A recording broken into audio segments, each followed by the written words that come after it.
welcome to the Inglorious Bards. I'm your humble Game Master Tom, and this is adventure number 10. Glad to have you here. We're always excited to do some more exciting adventures. We are coming to you live on twitch.tv/IngloriousBards. We're also available on all of your favorite podcast streams. You can also catch our videos on YouTube. And let's begin our session with a recap of what happened during the last adventure. Okay, Iggy sobered up. And when we all got together again, we went to go meet with Devar of the Grey Wolves and Lord Endemore. Lots of planning happened out of that. We got ideas about Senator Grier, who goes to the bathhouse every other week, and talked about possibly influencing him and letting him know, because he's afraid of the Grey Wolf appearing, what we would do. Sildren jumped right on that and signed up for that one. Also, Jix received a banner from House Vass from Endemore with something to do about that one. And we learned about the bookkeeper in case we need to get more cash from Devar. He said that that's a place that we can always go for it. That night, when we went to sleep, Idrisil was visited by the house. I had the name listed. He was visited by a ghost. The House Relmar. It was a wizard of House Relmar that visited him and tried to get information about the Key of Nexus, to which he completely turned him down in a BA badass sort of way. So the next morning, we all split up. Splitting the party is a great idea normally. Sildren went to go intimidate Senator Grier. Xander went to go give the shards back to Phineas. Iggy went with him, and the rest went to the Temple of Carahel to learn more about the Nexus Key and the magical thing that we need to learn there. Man, I wrote terrible notes. You guys, there was a lot of attacking that happened back and forth, a lot of things that came back in. Jix was able to just sweet talk his way out of a lot of gear from Phineas, and that was where we left off. So from there, let the adventure begin! Idrisil glares at the man within his dream in the purple robe. The man looks back at him and says, "You are a fool." The dream collapses and the imagery of Idrisil folds in on itself 100 times. Blinking and rubbing his eyes, the wizard from House Relmar rises from the dream. He sits up on his couch and waves for his trusted aide to bring a goblet of wine and a warm cloth. Did he know the location of the Nexus Key? Indeed, he did. And did he agree to your terms? Indeed, he did not. The wizard drinks his wine and pulls his purple robe around himself. We must recover the Nexus Key before these idiots do. And if they get the key first, any wizard in the city would give their very own arm for that key. Then we abide by the rules of our house and stand down, but not until they have the Nexus. We will put our efforts to locate them through magic and other means. And what of House Vass and their request for us to find these mercenaries for them? Vass are criminals of no consequence. The Nexus Key will be ours, and Vass can do what they please with them afterwards. Send out men to find these people. Inside the foamy trumpet, now heavily under guard, a member of House Vass drinks at his table with a frown. You called for me, Master? Any sign of the dwarf? None, sir. Any word from the wizards at House Relmar about our deal? None, sir. Each day that goes by with that dwarf still having his head on is a day I'm ridiculed by this city. People will say I'm weak behind my back. Not behind your back, sir. Good. Yes, I want his head on this table, staring at me with his stupid dwarven eyes. I just need a clear head to devise a plan. Yes, more drinking will certainly help, sir. I agree. In the meantime, while we wait on those wizards to help, send out more men. On the other side of town, inside a sitting room, an older woman dressed in rich layered clothing and fancy jewels laughs at a joke from a guest at her table. She is the leader of House Nakor, nobles of considerable wealth and influence. Oh, that is rich. Oh, too rich. Oh, you all bring a smile to my face with your delightful tales.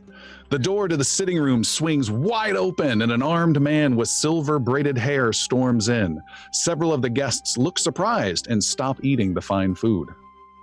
Lady Gian, I bring word that... You are interrupting the most delightful lunch with your boorishness.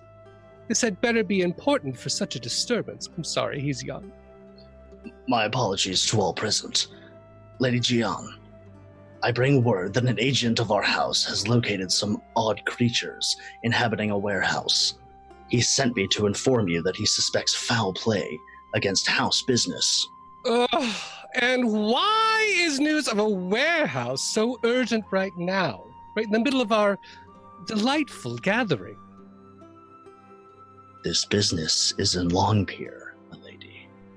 Lady Gian instantly loses her arrogant look, sits up, and gathers her thoughts. And our very important messenger we just sent out yesterday through Longpier? No word from the messenger's escort or confirmation of his departure on the ship. Lady Gian looks suddenly pale. The news could be nothing, or it could be disaster. She then throws on a fake smile and turns to her guests. I am so terribly sorry, but would you all excuse me? There are some boring business affairs that need my attention. I do hope we can do this again very soon. Before anyone at the table can respond, Lady Gian quickly leaves. She heads towards the rear door and pulls her agent close to her. Tell no one outside the house of this, and send out more men. On the far west side of Mearson, on the docks of the Longpier district, our brave heroes burst into a warehouse. Short humanoids called Spriggans leap to their feet, draw their weapons, snarl, and instantly attack the heroes. One of the green creatures slashes at Iggy, who ducks and cuts the creature down. Ah! He says as he's attacked again and again. Get him, Iggy! These guys are fast, but bleed easy enough. A crossbow bolt slams into a crate next to Idrisil's head. The elf pulls the bolt out and stabs it into the leg of one of the green Spriggans. Xana! Watch out! The big one's casting a spell! A large Spriggan waves its hand and utters a strange phrase. Pink sparkles fly out and surround Xander.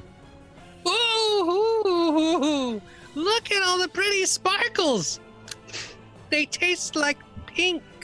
Sildren leaps past Xander, fires his bow, and waves on a blur of black feathers to strike at one of the creatures. Be careful with fire in here. The whole place could go up in seconds. Bombs away, bitches! Multiple potions of fire shatter across the warehouse. Sir Brenros holds a creature at bay and smacks it repeatedly with his shield. Stop making me kill you! The creature slashes the knight across the chest, drawing blood. That's it. You'll pay for that, you wretches! Combat begins. We have a map that I will show in a second here. Let's do sharing and we'll get it up on our screen for viewers. Switch to battle mode. And battle mode. All right, so what we have is this warehouse of wood in all directions. It's big. It's got tons of crates crammed everywhere. See if I can rescale this to make it visible to everybody. That's a little better. There we go. And within this warehouse, we have a bunch of Spriggans who now appear on said map. Poop. Yeah. We've got one to the northeast, one to the southeast. We have 3 gathered together in a corner. We have one to the west. We have the larger one who just cast a spell, also kind of the northwest. And kind of in the middle to the right are our heroes in a wide, scattered bunch. And to the south are the main doors, which you guys did not come in. You came in through the west windows. And the south doors have a damaged desk and a body of a finely dressed guy in a traveling coat. And that's where we're at right now. The Spriggans are closing in. You've just killed a few at your feet. There are several still remaining. And first up is the normally slow, but in this case, incredibly fast Sir Brenros. Let's see. Checking my surroundings here. I am far from everything. Holy cow. I guess I successfully killed the one that was trying to make me go. Shield bashing him to the face. No doubt. Looking due west from my position, I see this non-Spriggan looking. He's the big one. He's the big one. Looking at him, seeing what is his attention drawn to? Xander, you just shrugged off the sparkles. They kind of faded away. You gulped down the last few. You're no longer entranced by them, but that Spriggan is still going to start casting some more magic on him, is what you see, Sir Brenros. Closing in on that one. All right. What's your move speed? 20? 20.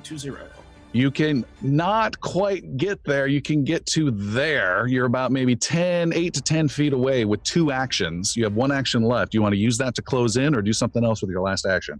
My last action will be to... let's draw there. We'll raise the shield there. Raising shield right there. Jix. Jix is... he's gonna... How far away is he from the Spriggan that's to the north of him? You are about 25 feet away. That's perfect. Jix is going to throw... Jix's potions are named normally again, damn it. You mean you have potions that are just potions? Yeah. I'm Jix so is sorry. gonna throw an acid flask at the Spriggan to the north of him. Okay. And that is 26. 26 is a hit. Okay. 11 damage. 11 damage. And that's a quick draw with a potion and a bomb, right? So you still have 2 more actions. So 11 I do have damage. 2 actions. And then he's going to... Does the acid do persistent stuff? Doesn't it do more than just that? Has persistent of 2d6. Got it. Yeah. And then he's going to run and jump over use the crate as a platform and jump over and try and now tackle that Spriggan. All right. You run, jump over, make an athletics roll, please. All right, Get it! athletics. Nice. Need a 19 or higher. 25. Ooh. 25. You have tackled the guy. You have lightly restrained him for the moment. So you haven't fully grappled him, but you just started the process. You are done. Next up is Yggdrasil. You're kind of in the southeast corner. Yes, I see a Spriggan to my southeast. Yeah, he's kind of hiding behind you, hoping you wouldn't notice, but you did. Would you say he's concealed by that crate? No, he does have regular standard cover, +2 to his armor class. Okay, this will be a good opportunity to use my hunter's aim. So I'm going to do 2 things. I'm going to hunt prey on this guy. All right. And then I'm going to take away that +2 of his protection by adding a +2 to my Dark Ocarina bow. All right. So this is 1 attack only with your new hunt prey. So this is hunt prey, my first action, and then hunter's aim is 2 actions. So that's your second and third action. So Yes. this will be it for you. Go ahead and make your attack roll. Add +2. 26. 26 with his bonus. It's a hit. Yes. Line up that shot. You hold it. Shoom, and it strikes true. What's the damage? Let's go for 7 points. 7's a good start. Okay, that's a hit. Yggdrasil is done. Yathane. Not Yathane. Iggy. I've got the one in the corner. I'm assuming it'd take me 3 moves to get to those crates right south of Yathane. 1, 2. You can get just past Yathane with 3 moves. Okay. Then that's what I'll do. All right. And I will end my turn. Next up is the Spriggan Warlord. He stops what he is doing and is kind of concerned about Brenros, who just ran right up on him, and casts a spell, and his shape starts to become all a little blurry, like he's taking a few steps down the scale of Predator Cloakness. Not fully, but slightly. And he's a little blurry. Then he fires a shot from his crossbow in hand at Sir Brenros with a total of, why didn't that register? That was really 34 to hit. Ooh, 34 will hit. Okay. Wow. He hits you for very little damage, 5 points of piercing damage only. So a big hit, but not a juicy hit. Sildren. Sildren will move to the north of these crates. 35 feet is my movement. So And there are crates everywhere. And the bigger crates you see go up about 10 feet. The other crates are about 4 or 5 feet. Is that about 35 feet for me there? Looks good. Okay. And then that's single action. Second, next I will cast Dispel Magic on the Spriggan On the dude. Warlord dude. You can even get to here if you want. What's the range on Perfect. Dispel Magic? 120 feet. Ooh. All right, make a I don't know. Make a spell casting roll. All right. I had found that earlier. There's a wheelbarrow in the way, so it might. Where are you? Beware the wheelbarrow. It's a magical wheelbarrow that Tom hasn't told us about yet. I don't know why that's not rolling. So I'll just roll 20 and add 12. Sorry. That will be a 29, 31 to hit. All right, that is you cast your spell and boom, the blurriness instantly disappears. It becomes totally in focus and he's not aware of it. He's still grinning that he is partially concealed when he is not. Wow, that's our first ever Dispel Magic. That was a good one. First one that worked at least. Yes. And I also had a couple weird rolls. I don't know if the latest update on Fantasy Grounds messed with things. So we might have to do a little math this session. We'll see. Next up are the Spriggans themselves. There is one that, Hold on. Children has a bird. Yathane is going to move towards the guy as well and kind of get to his backside there. Okay. And that's it for her. All right. Next up are the Spriggans themselves. And they go running over. That's 1. That's 2. One comes running right over to you, Iggy, with a move, and then strikes with a club that he has with a 19 to hit. No, sir. All right. Done. The next one. It comes. Ooh, shoot. What's he going to do? He's going to fire his crossbow from behind cover like a gangster movie in a warehouse with Idrisil back and forth. He got a 26 to hit Idrisil. Oh, that does hit. Interesting. For a massive 6 points of damage. Okay. Does he do it movie gangster style and turns it sideways, but the arrow falls out of the bow? There is another of these creatures, and I really need to know his speed. Oh, they're kind of slow. It takes 2 action for him to race up to Yathane, and he swings his club at Yathane. Where's he at? There he is. With a 29 to hit. That will hit. For 7 points of damage. Okay. There's another group on the southwest. There were 3 of them there. He races over towards Iggy. He also swings his club at you, Iggy. That is a 26 to hit. That hits. For 8 points of damage. And that was actually a 28 to hit, if that makes a difference. They're getting some flanking. And then his buddy comes over, and he's going to do the same attack. Iggy, you are surrounded. A 14 to hit, I assume, is a miss. That is a miss, yeah. Done. Then there's one next to Jix, and he is going to attack with his weapon and with a -2 because he's partially restrained. He only got a 15 to hit. What the fuck are you? You're not a goblin. That doesn't hit, by the way. I'm a Spriggan, and you'll die. And he is going to try and break free with his next action with a 24. What is your athletics plus 10? Let me look and tell you. Athletics plus athletics. Oh, there we go. Plus 10 was 20.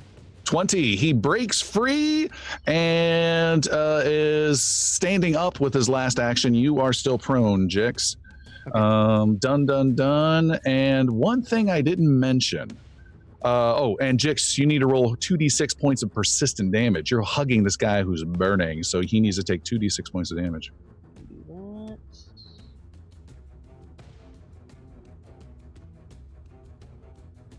That. 9. Wow. 9. Okay. This guy, let's see, you guys and wounded. Never mind. Yeah, and he did not get rid of that acid damage. Okay. Going back to the guy that Idrisil, the guy you wounded, you notice when you struck him with the arrow, he grew large, equal to your size, and then grew larger to about 7.5 feet tall. And he grew big. He let's see, he did 2 more points of, no, it's only melee damage, not range damage. You're fine. Oh no.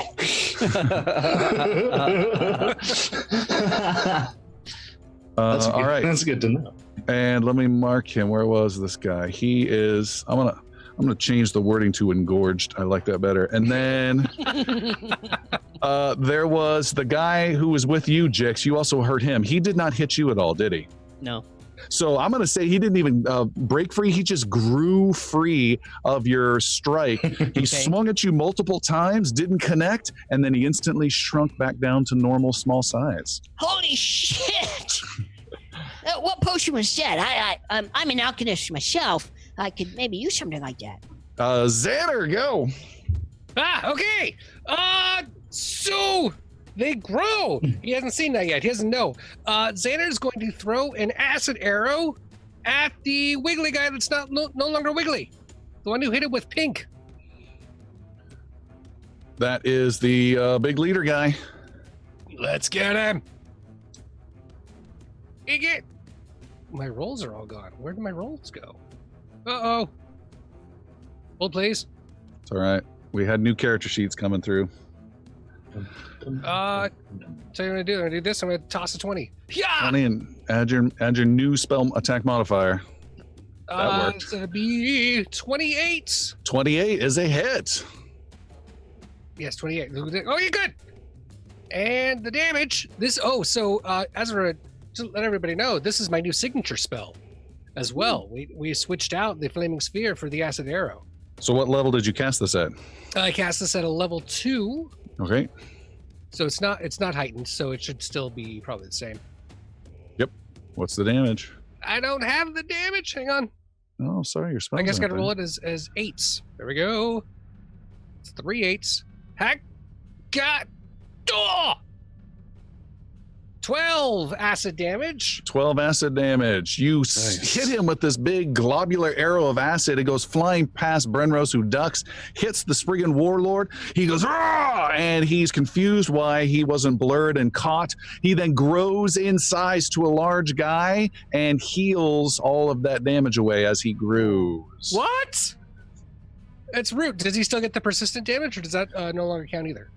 Persistent stays. What's the persistent? 1d6. Got it. Okay. We are at the start of the round, and that is Sir Brenrose. Is this supposed to be happening? And I asked myself that at 13 as well. I was engorged then too. Does he? Why are you engorging yourself in your room? My D&D, Mom. Stop damaging yourself. You're gonna stay that way. Does he grow into my space? He does not. It's not that big. Not that big. And that sentence is also uncomfortable. Continue. All right. I advance and strike. That's my second action. Second action's to attack. You get a +2 because you have a bird flanking. +2. I like. Oh, that's not going to help. Oh, it might. 21? First attack is a miss. You also got to move yourself over there. I can move you for it. Why don't you make your roll? I'll move you over. That was my move. Was my first action. This was my second action. Last action? Third will be to raise my shield. All right, protective stance. Jix, you are on the ground prone. You just got broken out of your grasp by this spriggan next to you. Okay. Well, my first action is to get up. Okay. My second action is to Jix is thinking maybe the acid.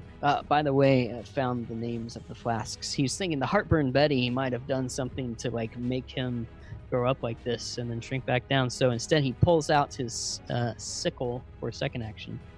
The third action is he takes a swing. With his sickle, wherever it Get him! is.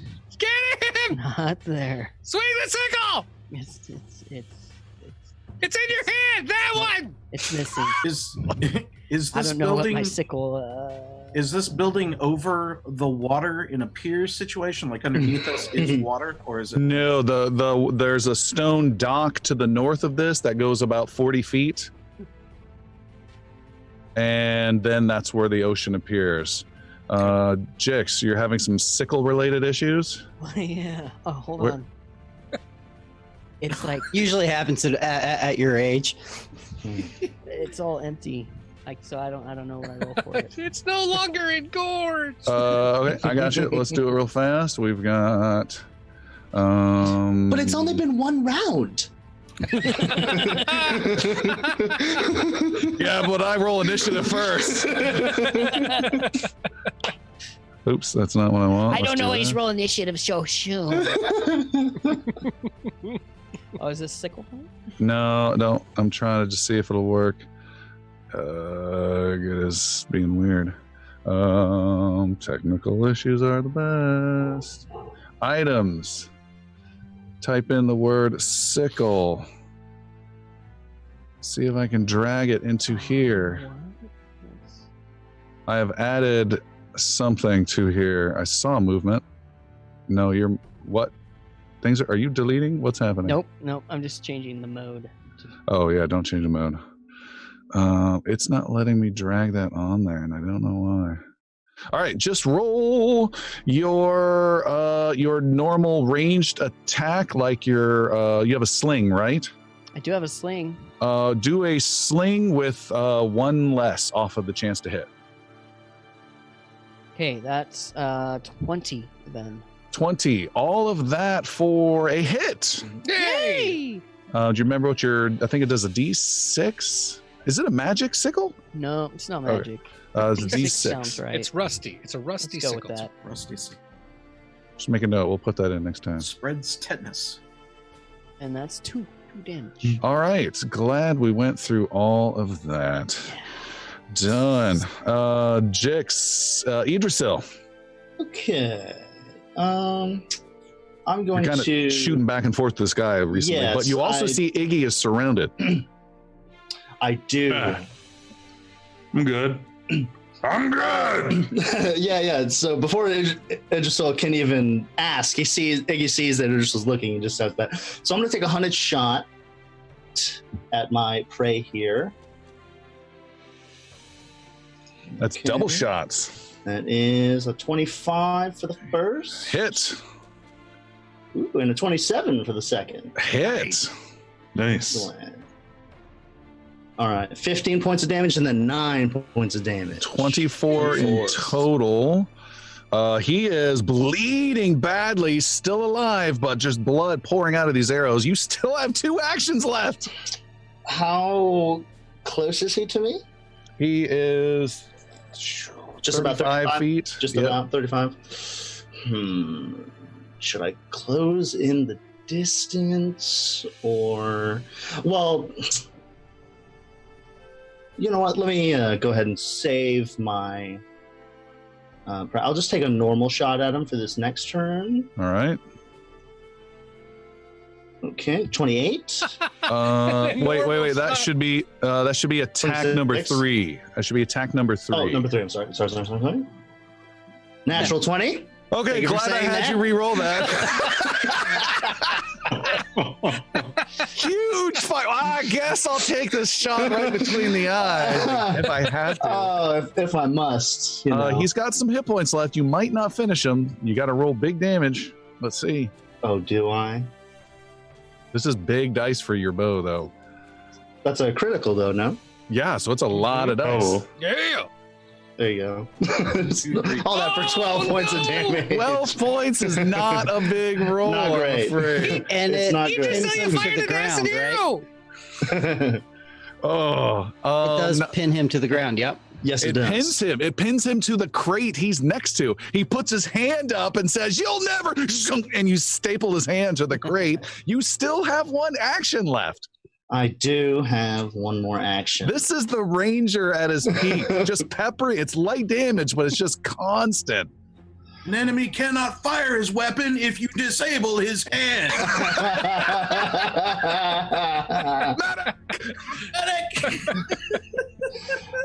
Let's go for the hand. Let's go for the last shot. All right. I feel it. Oh, I don't feel Cocky. it. Cocky. A 7 is not a Cocky, feeling it. Daniels. But that was good. Iggy, you're surrounded by 3 of these smaller Spriggans. Yep, I'm gonna look at the 2 down south, and I'm gonna just scream at them. And I'm gonna start raging, and then I'm gonna use my my swipe ability and catch both of those guys with my big maul. With a 25, 25 is a hit. Nice. they'll both take 26 points, 28 points of damage. Wow. Wow. All right. Yeah. They both grow in size in unison, but they really wish they hadn't had to do that because that hurt. They did not heal all of that damage. Wow. And that's my turn. You did one swipe. I also went raged. Raged, and then the swipe is 2. Gotcha. Okay, well that's crazy. The Spriggan Warlord right next to Brenros with Yathane behind him. Ooh, he doesn't like being crowded out. He is going to get some distance and run about 15, 20. He's going to run 20 feet back. You're lucky I didn't choose opportunity of attack. What did you choose? I thought you had that. Litany. I got the attack. You got that one right. All right, he falls back, and then with his second, third action, he starts to cast a spell on you, Sir Brenros, and you start to question your value to this group and to your organization, and you start to have real concerns about your use as a knight, and are you maybe a little too old? Make a willpower roll, please. One willpower roll. Let's see here. Where's my willpower? Where is my willpower? It's on the main sheet. There it is. A 26. With a 26, you shrug off those thoughts. Which, Yeah. if it matters at all, a success, it is a critical success. Oh, all right. If that matters. Yeah, I don't know if it does, honestly, but that's No good. one plays with Brenros' mind. And why is that? What's the ability that you have for that? It is called haughty obstinacy, and if anyone tries to, let's see here. Your powerful ego makes it harder for others to order you around. Saving throw against a mental effect that attempts to directly control your actions, if that applies here. Let's see. It's an emotional enchantment fear. He's not trying to control your actions, no. Okay, well, leave that But this alone. is a mental, emotional effect for Strong sure. success then. All right. If it's a regular success, you are still frightened. You are frightened 1. Frightened 1. Oh, I need to bring up the fatigue issue. It's already built into everything. It's subtracting it from all your rolls. I can see it in the math. It's doing it for Awesome. you. Yeah. So you are frightened 1. Don't forget, you might have some champion resistance to fear for your next round or 2. Something like that. Sildren, you're up. Sildren will move west to be, I guess maybe, just beside Brenrose. I will draw my sword and shield, but then I will also, let me make sure this is a single action. I think it is. Cast guidance on Sir Brenrose. So say a little prayer to Keth on your behalf, and you will have a +1 status bonus to your next attack roll, perception check, saving throw, or skill check. Fantastic. And then Yathane will fly up around and come right back down on top of this creature. The small spriggan next to it? Yep. And we'll attack him. Okay. And let me find her deck. Probably not gonna hit with a 19. 19 is a hit. Really? Yes. Fantastic. She will do, looks like 12 points of damage. 12 points of damage causes that creature to grow in size and heal a bit. You did 12. Got it. And does she have a second? Like, how do her attacks work? I know this is kind of late to be asking this, but Sure. It's the same as yours. There's a missed attack penalty of -5. It's built into her stats as well. right. So she can attack again, yeah. Yep. She can attack 3 times if she, or whatever. Oh, no, she can only attack twice, but yeah. Okay, so she'll attack this time with her talons is that all right? The jaws of the talons to get the lesser of the bonuses. 20 to hit. 20, you needed this. She switches to her talons and gets another hit. Nice. And we'll do 10 more points of damage. All right, that's pretty good. Nice, Yathane. Well done. Now, meanwhile, to the south is Iggy, and even though you just did a swing and enraged and engorged 2 of these guys, you have 3 of them now surrounding you that all hit you with billy clubs like some sort of Jackie Chan Keystone Cop scene, and they're just going to town. And it is a total of 30 to hit. That hits. A total of 11. And a total of 5. So the first one only hit for 12 points of damage. Okay. The other guy hits you for 29 to hit. Hits. 19 to hit. No. And 9 to hit. So only the first blow on that one. Blow after blow after blow for 13 points of damage from the stronger guy, the bigger guy. And then the last one. These are 9 blows coming down on you. A total of 22 to hit. No. Oh, almost had a critical. That is a 21 to hit. No. Come on. And this is good. 19. No, it's another 21 to hit. I was so close all 3 times. All those guys miss. Acknowledge just Muhammad Ali. Just nope.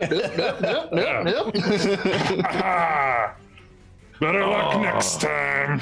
To the southeast is the pinned guy by Idrisil, who's barely alive. He makes a very low roll to pull his hand free and fails. Makes a very low roll to pull his hand free and fails. And finally, in his last action, pulls his hand free and wasted all 3 actions to get free. Son of a gun. All right, there's a Spriggan to the northwest trying to protect the warlord, and he is getting pissed off at this bird and swipes at Yathane with a 27 to hit. Yes. A 13 to hit. Nope. And a 17 to hit. And no. Yathane's been hit for 12 points of bludgeoning damage. Smack. First attack, Brenrose steps forward, blocks some of the damage with his shield. Ooh. Blocking 1, 2, 3, 4, 5, 6, 7, 8 now points off of that. So she only takes 4 then. Makes an attack. That guy is 15 feet away, unfortunately. He's outside. He's within range of the shield, but outside of range of your of your blow. Does that make Was it sense? like Captain America's shield and just like threw it and it comes Yeah, back? you're within 5. So okay, so with the shield protected, he's fine, but no attack. Yes. So that means I still burn the reaction, but Yes. all right. Gorged off on this one. Last one to go is Jix, your guy. Oh, not quite. I need Xander to roll persistent damage on the Spriggan Warlord. We skipped that. Yeah, well, raw 2. 2 points. That is 2 points of damage is counted, and he does not get rid of it. Jix, you've got your guy who's still burning with acid, and he's feeling healthy enough. He's going to smash you with his weapon with a 26 to hit. Oh, yeah, that hits. And then his second attack, he really winds up and chucks his club all the way across the warehouse. You hear it clatter way behind you. Okay. His first blow does 12 points of bludgeoning damage. Ouch. He then chucks his club, and his last action is to run. And burn. He is going to run for the door. Oh, Jix, you keep moving. There you go. Because you're prone? No, you're not prone. All right, Jix, go ahead and roll 2d6 acid. This is great acid damage. Hey, where you going? That's my acid. Come on. Hold on. I can roll for you if you want. Technical difficulty. Yeah, I rolled mine onto the board and it didn't show my roll. I saw the dice tumble across, but it didn't show All up. right, I'll roll it for you. You got it, Jix. 7. There you go, yeah. 7. 7. All right, 7 more points of damage. He also does not shrug this off. I've been rolling really bad the last few adventures with this persistent stuff. It's great for you. Xander. Okay, so real quick, is Xander seeing these guys grow and like stay big, or are they just growing up and like swelling like marshmallows in a microwave and then shrinking back down? They grow, some stay big, some shrink back down. You're not quite sure the timing of it all. Iggy, you need me to burn something? No, I got these guys. You sure? Oh yeah. I can burn something for you. No, thank you. Children, can I burn something? No, Come on. no burning. You sure? Yeah. All right. I can grow big too. This is not a big thing. It just takes 50 years. He's a shower. Your turn is done. Xander is going to cast a spell he's never cast before. Oh. He's casting insect form. Ooh. Upon seeing everybody grow big and not being able to do fire, Xander takes his hands, does a big swirl around himself, and all of his aura starts growing this inky black and starts clinging to him and attaching itself to him and like spreading itself out and becoming this physical entity. And Xander turns into a gigantic beetle. Wow. I am a Okay. massive He's size bigger than beetle. Jesus. And yeah, so I've got accelerated armor and attack and everything, and I will start charging after the warlord in my giant beetle form. Okay. I just had a great idea, by the way. For the next session, I need to create a special portrait icon of a beetle, and we can swap that in for Xander. It's a bad time to bring up Brenros arachnophobia. Is Xander's speed any different in Beetle? So Xander can change his speed a couple of different ways, but right now, no, it is the same speed. So he has 25. Gotcha. So Beetle is using all 6 legs and charging forward. You're You do freaking gain- beetle. I mean, that's still. Yeah. You do gain 10 temporary hit points, which you can put in the combat tracker. Oh, great. Look at that. You have low light vision. Let's see, athletics. You gain number ability. Where's Beetle? Speed 25, and he has mandibles that can crunch away. Is this like a poodle-sized beetle or a rhino-sized beetle? Into a medium animal battle form. So he is about 5 feet tall. Holy crap! It's more He like, increases in German size. Shepherd. It's a bear-sized beetle. It's like triple as big as me. Just seeing crates getting tossed left and right as he charges through. And that's it. That's all 3 actions. So that's the All right. spell I'm going forward. You're ready to start shooting with arrows until the beetle says, "Peepa die." Brenros would like to use his reaction. Sir Brenros, it is your turn. Not aware of the horror that is behind him, he will charge forward at the warlord there. All right. I don't want to move him. I'm leaving the moving to you. Wait. You are frightened 1, but you have an ability called Aura of Courage. Yes, I do. Whenever you become frightened, immediately reduce the condition by 1. You are not frightened. You could care less about frightened 1. Nice. Gone. Carry on. All right, Frightened you're 1. charging towards the guy. Correct. I'm I'm avoiding trying to be flanked between the two. So He is going to be just out of reach. He moves 25. You move 20. all right then. Let me double check his speed. Hold on. Let me double check his speed. Let me double check. Make it legit. Let me make it legit. His speed is totally. I don't even freaking see it on here. He has no speed. He is speedless. There it is. His speed is 20. His speed is 20. I'm moving 5 feet. I just want to be totally legitimate. All right, you're right there. 1 action, you're on him. Fantastic. An attack going on to this guy here. Blah blah blah blah blah blah blah. And this is a blessed attack. Is that what it is? Yeah, you get a +1. +1. Nice. How about a 31? Yeah. That is interesting, is what that is. That's a hit. That's a regular That's a hit. regular hit. Okay. 31. It's does it add damage too? No. The blessing? No. No. 11 points of damage to it. And it's only on your first attack, so it is expended. Oh, so now. once it's okay, once used. Okay. Yeah, it's just a cantrip. 11 points of damage. There's nowhere to run. And then shield again. Shield is up. Okay. Shield is up. Jix. Jex is he figures that the one that's running away will eventually sizzle to death. So he sees this other Spriggan way at the other end, the south end of the warehouse. How far away does Jix estimate that to be? 25, 50, 70 feet away. Okay. I like how, by the way, we have all these digital tools. I literally just held up 2 fingers and went 25, 50, 70 feet away. Jix will move, and quick lob. So that he gets within about 20 feet. He'll do his. He's gonna go with Heartburn Betty again, and say, Hey, you catch this! and You're throwing from there? no, he moves twice. Okay. To move 50 feet, and then Gotcha. how come it's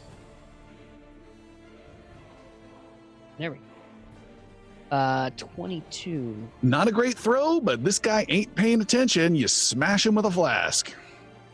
That's 12 points of acid damage. 12 points of damage, and he goes down in a sizzling, screaming, "Ah!" and is dead. But he grows all the while. One kill for Jix. Hedrasil, you just got kill stealed.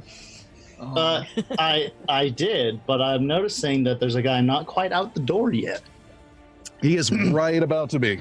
Well, that's a shame because he's my new prey, isn't he? We're gonna go ahead and select him to hunt prey, All right, you have hunted prey on him. and I'm gonna shout a "not so fast, devil," or something like that. He literally says that, or something like that. And I'm gonna do a hunter's aim. So my last 2 actions. All right, he's got some little bit of cover, so that might help. Go ahead, make your shot. Oh, it looks so good. It looks Was, so good. 24 with my +2. As he goes out the door, you send him a little gift on his back, and you hit. Yes. Nice. With 12 points of damage. Might as well be a 12 critical. points of damage. He is not dead, but you send him stumbling out, and he's badly hurt. All right. Iggy, you're still surrounded by 3. Oh, yeah. I'm going to look at these 2 in front of me. Here's some big fucking twigs. And I'm going to do that swipe action again. At those 2. The 23. 23 is a hit. Nice. 16 points of damage to both of them. Jeez, to both. That's the haunting part. To both. All right, big smash. Like you have this big maul, so it's just like you're hitting their heads together type of a thing. And then they come back and then back and then back. They're bruised, bloodied, squealing. Even though they're tall, they're in bad shape, but still alive. You have 1 action left. And then I'm gonna just turn my head around to the other guy and you're a little fucking twig, and I'm gonna give him a little intimidating glare. Oh no! Uh-oh. With a 22. You succeed. Yeah. He's frightened 1. Frightened 1. Free frightened. There we go. All right. The Spriggan Warlord is next, and Brenrose has just been a thorn in his side. He is going to swap weapons with an action, smash you with a Morning Star with a natural 20 on his attack. Let's see what we have. We do double. Plus 8, only 24 points of bludgeoning damage. And smashes you again with almost a natural failure there. He totally misses with the last one. And he has persistent acid damage still from Xander. You want to roll that, Xander? Sure. This guy's been untouched. It's 1. 1. He's taken 3 net points of damage, by the way. Great job, Xander. Yeah. And that is worn off finally. That damage has worn off. Thank God. Sildren. All right, I will draw my sword and shield, move in to the other side of this Spriggan and attack, and that will actually no, I can't trigger her ability, so never mind. So I'll do all that, attack, and then Yathane will attack as well. Dun, dun, dun. Let me find my attack here.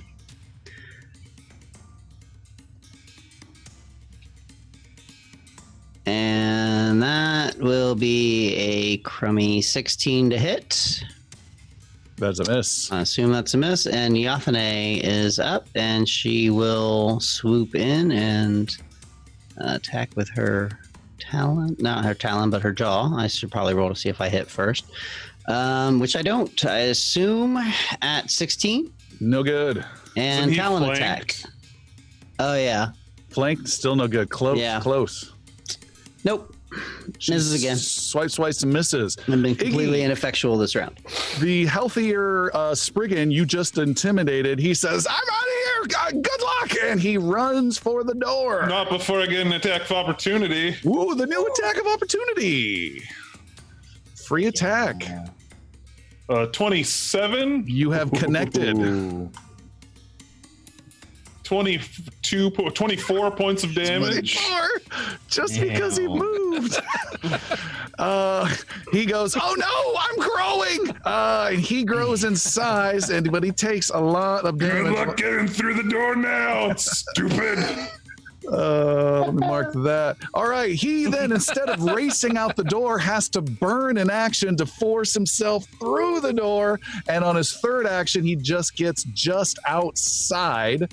And Iggy, you see as he's running, not far from that desk. I'm actually going to say he's just outside that door. He spent one of his actions to scoop up a box off the floor and calls out as he runs out the door, I've got the loot, as he runs out the door. Idrisel, get that guy. He's got the loot. Sildren, you are being attacked. When it's my turn, I'm on it, big guy. From that day on, he regrets ever music.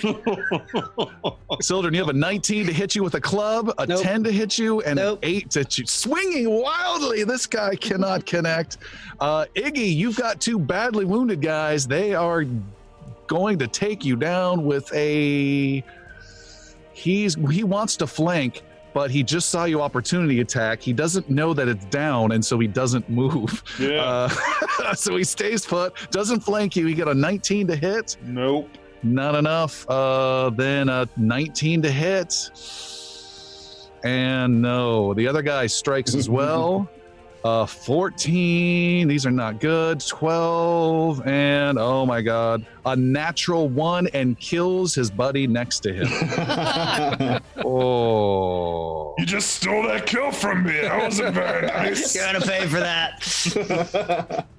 That guy's done. That guy's done. We still have one guy with persistent damage. Who is this guy? It's a guy that ran out the door. That Yeah, To the he's out east. the door. To the Yeah. east. All right. That is whose damage? Jix's With an arrow in his damage. butt. Yeah. 2d6. You want me to roll it? Yeah, if you can. Sure. Oh, you almost got rid of it. Oh, wait, that's not D6s. Hold on. Oh my God, you're the fastest freaking d6 roller in the West. D20s. Shit. They just keep multiplying. Hold on. Don't count this one. All right, you do 8 points of acid No, damage. I We're want moving to on. do it. Moving on. Too late. Xander, you're the last one to go, or shall I call you the Trogdor, the Beetlenator? What do you got going on? So Trogdor. originally, Xander had run, right? He cast his 2 and then he took off in beetle form. I think he was heading towards Spellcaster Dave, the warlord. Yes. We call him Spellcaster Dave. That's who he is now. It's a good thing. I would have been, I think, here to start. I just want to make sure that I can get to him. That's what I mostly want to make sure of. But who just yelled that someone was leaving? Iggy did. To There's the a south. guy who got some loot and went out this door. Get him. So down by you that way? Yeah. Okay. Beetle form Xander is going to glow around his 6 little spindly or giant spindly legs.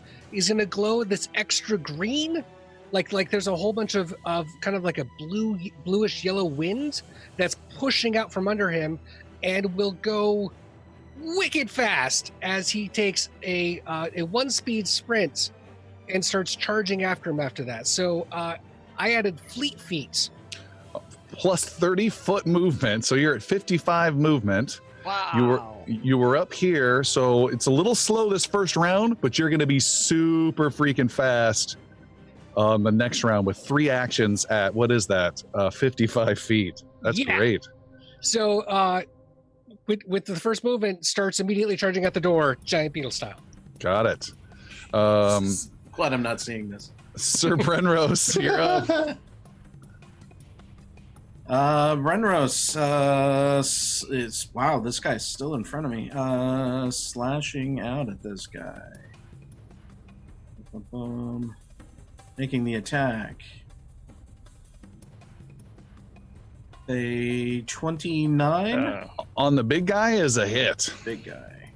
God, I wish he had that blur. I really wish he had that blur. 18 This is it points of impacted a damage. lot. 18. All right, that's the first significant blow on this. Oh no, there was an initial blow, but he healed it. Second attack. He has shrunk down to normal size, by the way. I'm hitting him, going, grow, damn you, grow! Second attack is a 27. Is a hit. Brenros is Nice. rocking it. 11 points of damage. All right, Total is 38. got it. And the shield raises back up. The shield is the loner shield. It is torn to pieces. It has 1 point left. Your loner shield. It took 1 critical hit, and yeah. You're not getting that deposit back. Yeah, I No, I'm know. not getting that. Did you sign for insurance when you got the loner? Jix. Jix is going to, I guess. He looks over at the one that's next to Iggy and runs that way to get closer. One next to Iggy. What's your move speed? 25. 25, yes. 25. You run past Idrisil. You leap over the dead body next to the desk, and those are 2 actions, and you're next to the door. So 2 actions? All right. Third one is going to be some... What do I call it? Some shocker. Hey, Iggy, watch out! And I throw a 24. 24 hits. And that's going to be 10 points of damage. And you don't need to read anything else. You have killed him. That guy was badly hurt by Iggy. All right. Zap! That's lightning all over the place, right? And the splash... The splash went in a cone and totally missed Iggy. Thank you. Nice. New cone control. Anderson just looks at Jix and is just like, okay, that's 2. Idrisil, you're running out of enemies in sight range. Oh, I am. So, how far away is the guy who ran out the southern door? You think he's just outside it. Okay, I'm going to go, would that be 35 feet to get outside the door? You're with 35. Your elven's feet will get you just outside the door. And then what can I see when I'm outside? When you're outside, you see this guy has run extremely far at 5 feet outside the door. He is just 15 feet away from you. Okay, so I've used 1 action. I'm going to... Oh, come on! He yells. What's next? A giant bug or something? Not quite. I'm going to introduce him to the Ring of the Ram. And I'm going to use 2 actions. He has to make a Fortitude saving throw. Ooh. His fort saving throw. Experience a segmentation fault. Oh, he rolled terrible. An 11. Okay, he had to make a 22. That's a critical failure. That's a critical failure, if that matters. It does indeed. So let me go ahead and read this. A ram-shaped blast of force slams into one foe that I can see within 60 feet. The number of actions I spend to activate this item determines the intensity of the force. The blow deals 2d6 force damage per action. I have spent 2 actions at a critical hit. So 46 points of damage. Yes. Jesus. And on a critical success? On a critical failure. Success, critical failure for him. On a critical failure, the target takes double damage and is pushed twice the distance. So he gets knocked back 20 feet. So, and that's 8d6 points of damage from this blast from your ring. You do about 12, I bet. Do you know how to grab 8d6 points of damage? I can do 4 twice.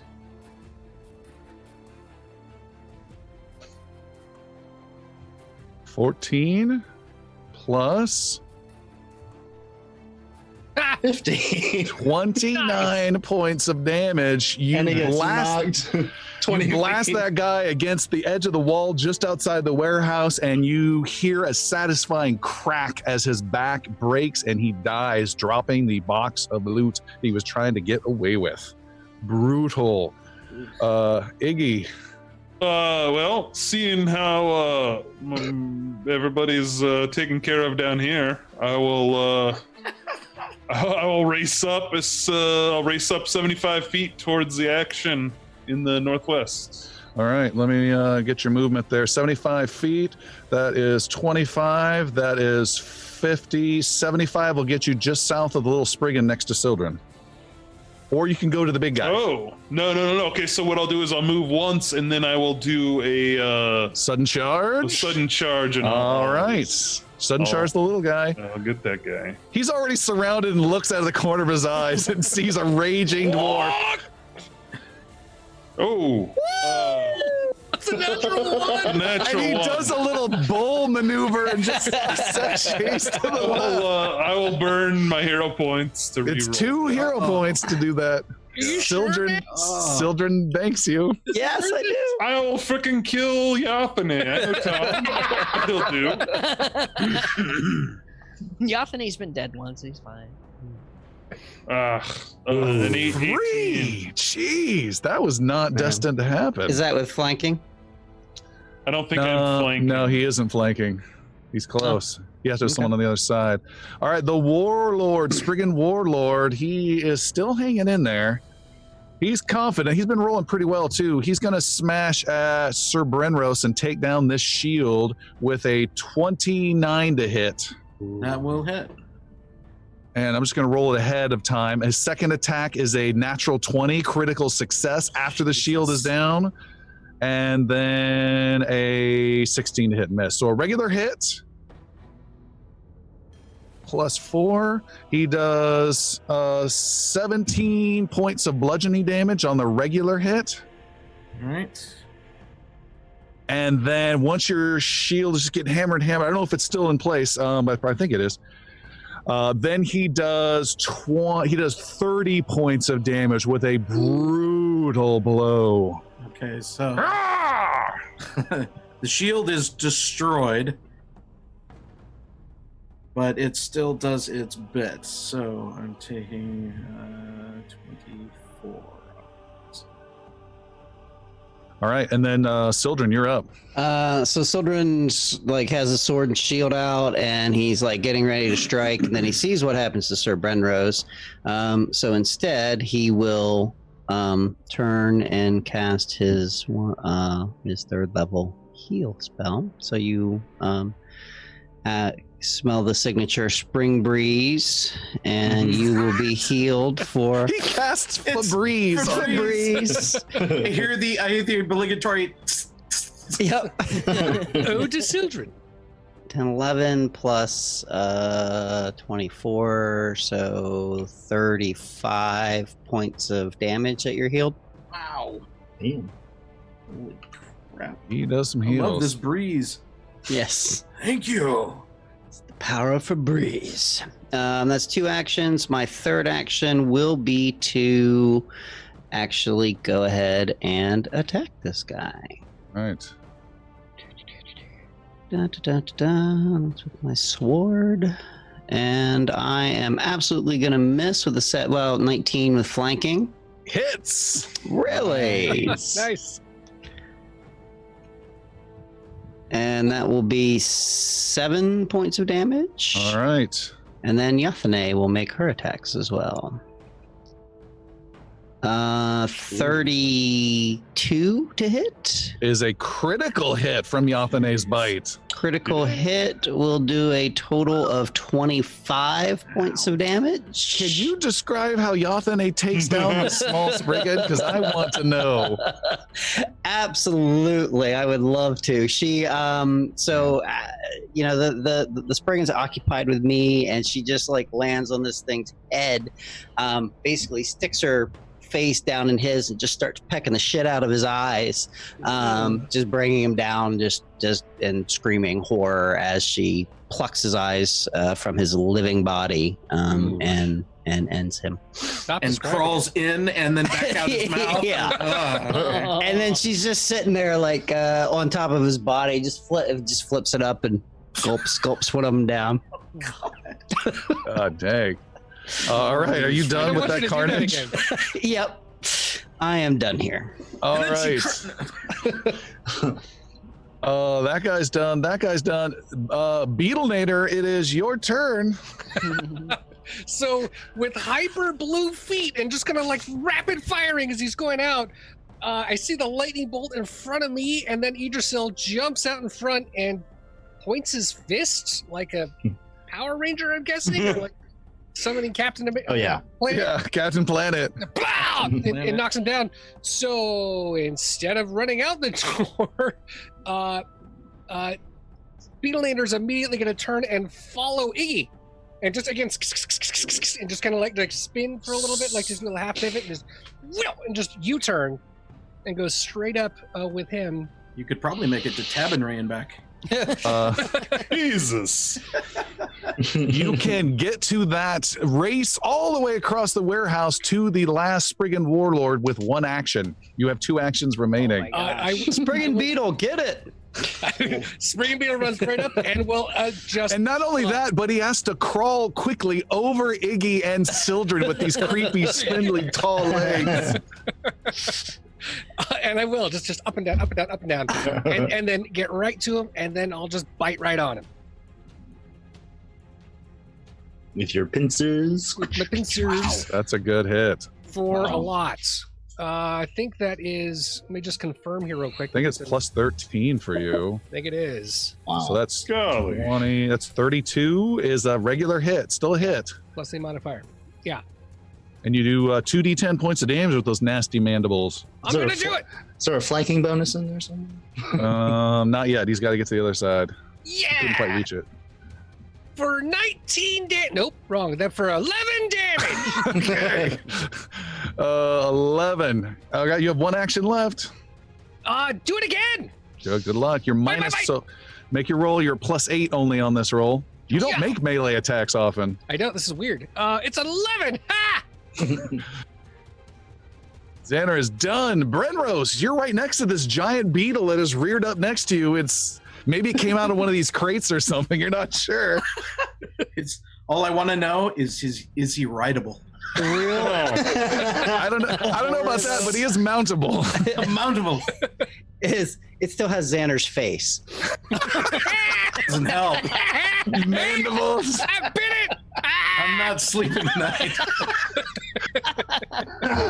Brenrose is fatigued and he's just like, no, I can't be. This is not good. It's like one of those creatures on the magic school bus, how they don't actually fully transform. Brenrose will sidestep to put Xander to his back, to Xander to the warlord's back. So he'll go to the north there and achieve a flanking. All right. Yep. Then we will attack. Dun-dun. That is a 28. 28 hits. Heck yeah. Oh, max damage. Max Nice! damage, 20 points of damage. Big hit. All right, you've got 1 action left. It is another attack. All right. A 23. 23 is a miss. 23 is Jix. a miss.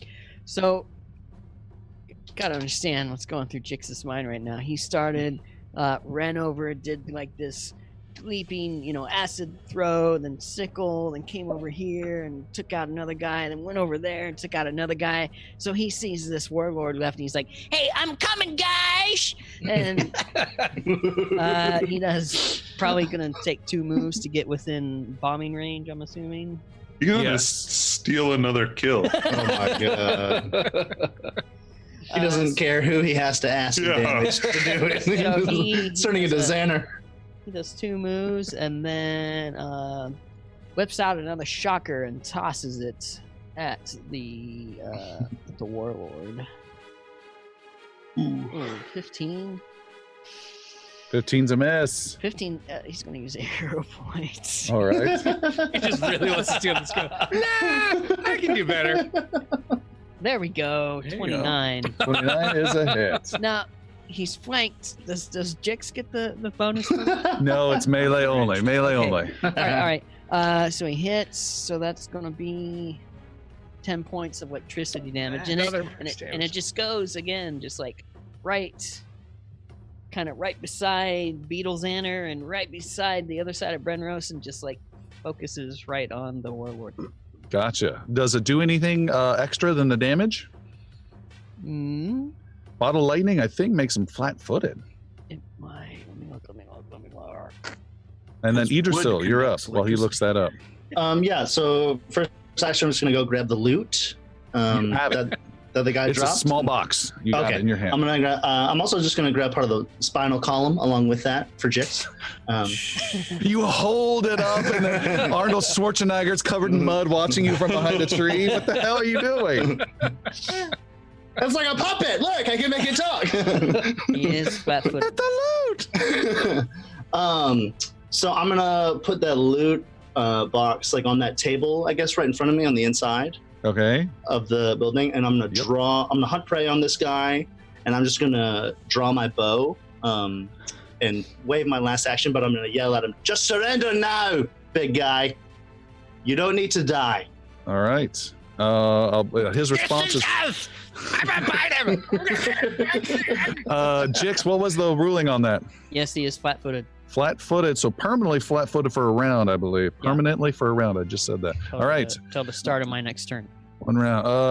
Iggy. I'm gonna move right up next to Beetle Zaner here. And Can Brenros just step back right now and cover himself from this Gallagher carnage? That's about we need you there for flanking purposes, buddy. Just shield up and stay there. Shield is gone. I've got like nothing. I'm like, It's just gonna be like somebody throws a basket of firewood at you. It's all right. And yeah, I'm gonna swing at this guy. Oh, it looks good. You did. And I'll use my last action to swing again. All right. God, man. Oh, What's Iggy's happening? too excited. he's too excited. You got a 17 and then a 15. Yeah. All right, the warlord spins around, takes a swipe. He sees Brenros, but Brenros is somehow magically healed, so he turns around to smash this raging dwarf. Then, out of the corner of his eye, freaks out and instinctively smacks at this giant, freakish beetle instead with a 21 to hit. That's a miss. He strikes at the beetle one more time with a 24, 19 to hit. Also a miss. And then he beats feet and runs towards the door and gets to the door, but not out the door. Not before he gets an attack of opportunity. With a 29? 29 is a hit. He is flat-footed too. Yep. 23 points of damage. 23 points of damage. I'm going to move him back into that spot. Yeah! And then I'm going to right click on him and select delete. And Iggy, can you finish off the scene with what just happened there, please? Oh, Take I him just down. bring my maul right down on him and he just like bursts into just a bunch of sticks. Just sticks. Done. Nice. All right. And a beetle begins to wallow through his innards. Yeah, yeah. Flipping a little bit. Beetle and a Falls goblin down, are flips fighting over on over its him. back. Xander, how long does that last, by the way? Oh, I don't think it ever goes away. I think I'm permanently this way now. So, Great. let's see. It's 1 whole minute. Okay. Yeah. It's a polymorph transmutation for a full minute. All right, so one battle. Okay, the battle is over. It's quiet in the damaged, acidic, smoky, beetle-filled warehouse. Let's take what we can get from here quickly and be on our way. And Sildren will trot over to the dead body. And Which whatever's one? on the table there, the non-Spriggan.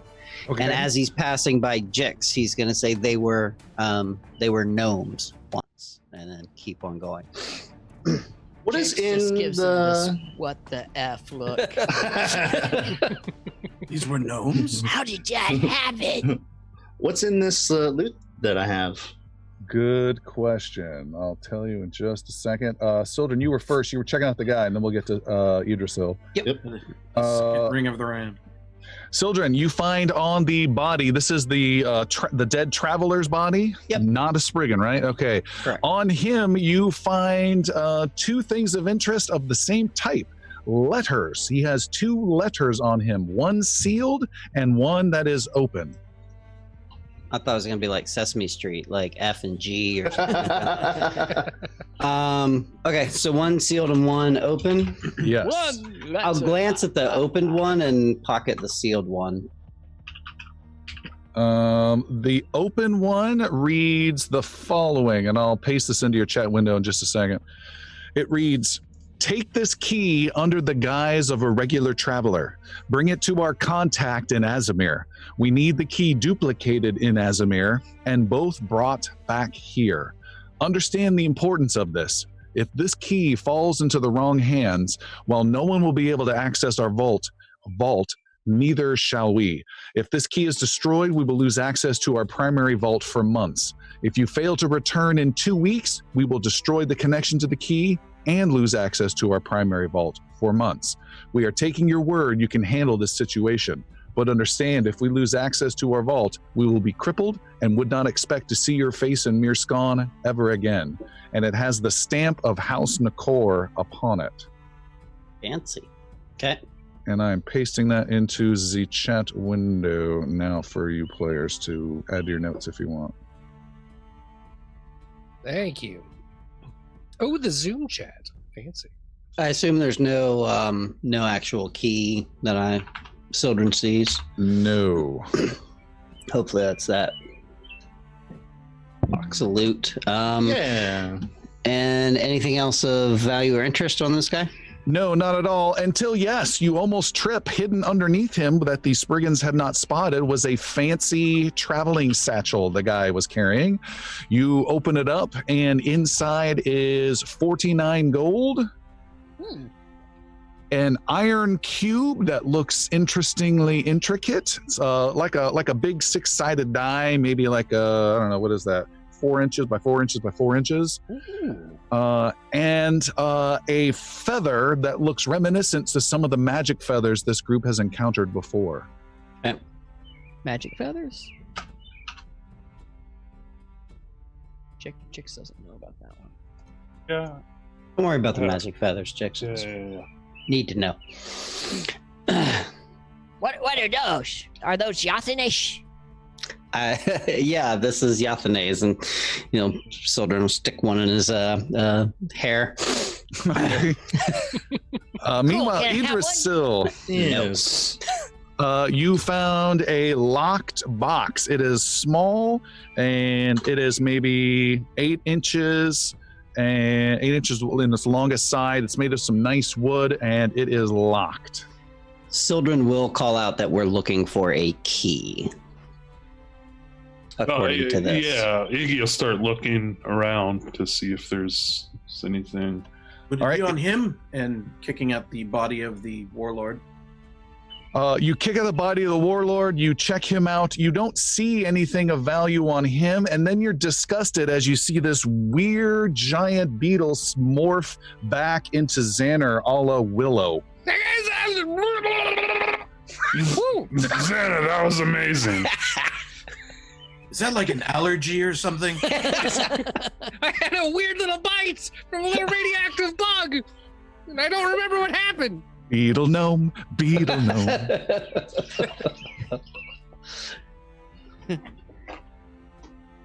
Checking. Does this warehouse have like an office area kind of thing? It does not. It had a desk, but it got smashed up. Smashed up. I would like to check the remains of that desk. All right. You go over to the desk and start looking through it. Make a perception roll, Brenrose. Perception roll. This one here. 29. 29 is huge. You find nothing but warehouse-related ledgers. They look old. It looks like there's some financial accounting information, and this place was bleeding money like crazy and hasn't been used for several weeks. And that's it. You look at some of the valuables in here. You think there's about 300 gold pieces worth of leftover goods, bulk goods in here, but it's very hard to move around and very hard to find a buyer, but it is a possible resource, but that's all you can discern from the desk. This place has not been used by any group or anything for weeks. Has no direct interest for what I'm looking for, so I will leave it be. All right. There's What nothing else? in this desk. Nothing here. Just the goods you would expect for a warehouse that's been abandoned for a couple weeks. Idrisil sees the iron cube that Sildren takes out of the satchel. What What's that, children? I know. It's precious. It's a cube of the ram. Everything is of the ram now for Idrisil. It's all of the ram. The spoon of the ram. Spoon of the ram. I toss it to Idrisil, and then I'll say, who has that banner from House Vass? Oh, that's me. May I see that? This was Just give him the banner. Why are you staring at him like he's not trustworthy? this was the plan, was it not? Was. Right? Yeah, I guess. It's a nice looking banner. We're But here you gonna go. get another one. Here you go. And then Sildren taking the banner will kind of cover it in blood, cut it up a little bit so it looks, and then I guess put it behind something. I don't know, like make it sort of so it's somewhat like maybe it came loose from somebody. Oh, I have an idea. Do you think you could put it in the dead guy's hand like he was clutching it really close to him, like it was his woman and it was the only thing that was keeping him safe, and he was only being happy in his last dying thought was being of the house fast because he loved them so much? Yeah, that's a good idea, actually. We're good. Yeah, and actually, Sildren will go over and kind of attack, basically get the guy to be holding the banner and kind of like underneath them, and so it's kind of hidden and concealed, but will obviously be found. Hey, done. So, about what time is it? It's late afternoon. Guys, we should probably head over to Pops and Mutters. Should we see if that key is in the lockbox? This key sounds pretty important. Yeah, seems really important. Oh, and it's supposed to go to Azimir. Did you guys know that in Azimir they have? Yep, we know. It's a good story. Sure is. Idris will hand the loot box over to Jix. Here, Jix, use your thieves' tools. Try to get this got it. open. Give me a second here. Jix puts down his goggles, gets out his little thieves' tools, and gets to cracking. Make a thievery roll, Jix. Theory. 15. Ooh, how about a hero point, Jix? For that. With a 15, you have no means to unlock this box. Here, let me give it a try. Just start smashing it with a hammer. Yeah. I'll keep working on it. We'll get it. No, I got magic. Okay. If the key is not in there, we should probably scour this place and make sure we're not leaving it behind. Yeah, we need to get that box open. All right. I'll try one more time. I'll use my maul. We can crush it. Let's give Xander a shot, and we'll all, I guess, look at Jix, Yeah, I was waiting gonna for him say- to hand it over to Xander. Here. All right, everyone steps away from Xander as Xander is handed the box. Okay. He starts No doing insect fire. form by accident. Is there a particular roll that I should do to open this box? I thought you had a plan. I don't have a plan. I just wanted to open the box. Everyone else had a plan for him. I could do some things. I don't know if any of them would be effective, but I can at least roll. You used Roll the for magic some, word for I'm gonna roll thievery. magic. Yeah, it's an 8. You roll. Let me make sure I understand this correctly. You rolled an unrequested 8 thievery with no thieves' tools, with everyone in the group staring at you. All right, then here's the result of that. It's deathly quiet. All you can hear is, and then Jix silently walking over to you in the middle, grabbing the box and silently walking back. I hand it to Iggy. How big is it? Just like a shoebox size? Yeah, a little smaller than that, yeah. Okay. Watch out. And I'm gonna just beat the shit out of it. All right, make one attack roll. You will destroy and get access. The attack roll is more of how much control you What's have. gonna be What? inside, Oh God! A 24. With I a loosened it for you. with a 24, you smash the box, and inside it was lined with some nice velvet, and it smashes apart. Some hinges go flying. A very simple lock mechanism inside goes flying out, and you see there is a key that goes clattering across the floor that has an ever so slight angled dent to it now. The key looks a little odd as well. I want to describe it. It's a plain silver key, but it has little silver crescent particles, magical particles that just gently float off of it every so often. It's kind of like a little cantripy prestidigitation fun effect. Nothing big, but just kind of interesting. I'll keep this with the letters, and Sildren takes it. You got it, Iggy. Good job, buddy. Yep.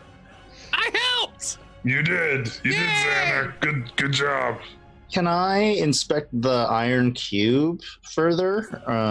Is it magical in nature?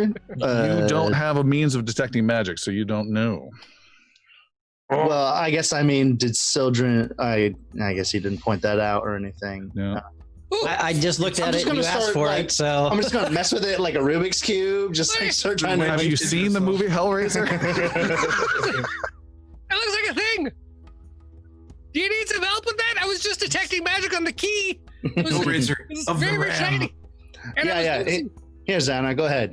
And I hand it over to Xander. All right, you give it to does the Xander. same thing. Pincers just start growing. Is it magic? Is it magical there, Shanner?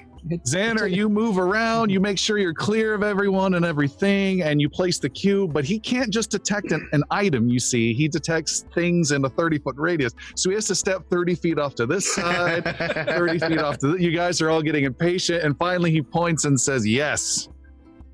This specifically has magic. And Probably. 6 sides. It's probably Only past 5 time. of this. It's probably past time we get the hell out of here. Yeah. We don't Let's need go. anybody Let's sneaking go to up my on folks. us. That was actually a long time ago. That while the town guard has been watching Yeah. us trying to open the box for the last hour. All right, and it sounds like if we've kind of covered all the loot for Spriggans and people in the warehouse, and we're off to House Summerall. All right. Yes. You guys head off. And paying we kind of know at this point we're being looked for, so I assume we're paying attention to that and not, kind of being quiet. Yeah, I would ask Jix to take us through some of the lesser known paths. to Yeah, this. that's a good idea. All right. We can do that. Might take us a little bit longer, but Brenros is directly more concerned with Ignal as he's had direct information with some of the yellow-robed individuals. So getting him cloaked and covered and moving through.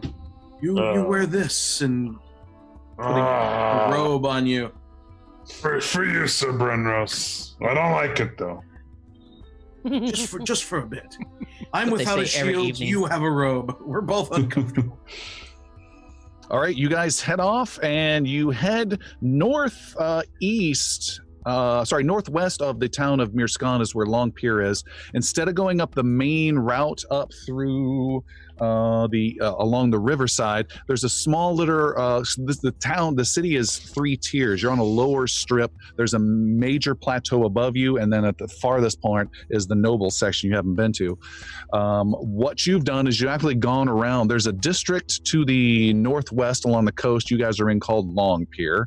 Next to that is a district you have barely even seen, and that is the district called Amore.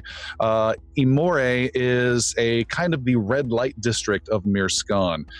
They are just starting to get action going here at around 4 o'clock in the afternoon. You can smell some interesting food starting to be cooked, some sketchy people kind of making their way to their jobs. You slip past them and go up a narrow, steep walkway up to the plateau in through the Stumps district. The Stumps is a big manufacturing and industrial part of town. You go past several warehouses, some smelly factory type operations with lots of smoke. Following these back routes that Jix leads you down, you go through the Copperdown middle class district for just a bit, avoid a major road, and then slip into the higher class Thale district. And there you make your way towards Jix's home. Jix, do you knock on the door or you just come right on in? Real quick, as we walk by that red light district, I point and say, "Ha, that's Amore." Sorry, so sorry. Sorry. We knock. Okay. Yeah. You knock upon the door, and the door is open, and there is your father, Lord Dukrin. And he says, good evening, Jix. Please, come in. Thanks, Pops. I got my friends here. How are you? How are you and Mother? I'm fine. Oh, you look wounded, and you look hurt, and you look hurt. Oh, we're okay. Thanks for noticing, though, Pops. Yeah. I'm really just tired. Come in, leave your shoes at the door if you would. It's still been raining. Yeah. Mother comes in. She's still wearing her apron. She's getting the first dinner ready for the night. And she comes in and, look, it's my Jixie. Look at you. It's good to see you. She comes over and gives you a peck on the cheek and then comes over and kisses everyone else at the door who will receive such a kiss. Thank you, Mother. Thank you, Mother. Thank you. You're staying for dinner, I assume. I'll put out some extra plates. Sure. Oh, yes, That's please. fine. Wonderful. Sure. And she goes off. Jix follows her into the kitchen. Good, you can help me. Here, grab that mixer and start mixing. You've always been good at mixing things. Yes. Yeah. So how's it been the last couple of days around here? Pretty quiet, pretty peaceful? Yeah, the same as usual.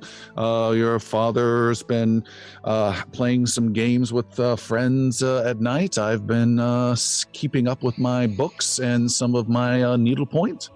What about you? That's good to hear. Yeah, we've been doing our thing. Just hanging out. Normally when you say that, you and your sister would get into all sorts of trouble. Just doing our thing and just hanging out. Right. Are you in some kind of trouble again, Jixie? No, probably not. Maybe. I don't know. I just want to make sure you and Pops are okay. You okay? We're fine. No one weird's been walking around the neighborhood. No. So, I have a question.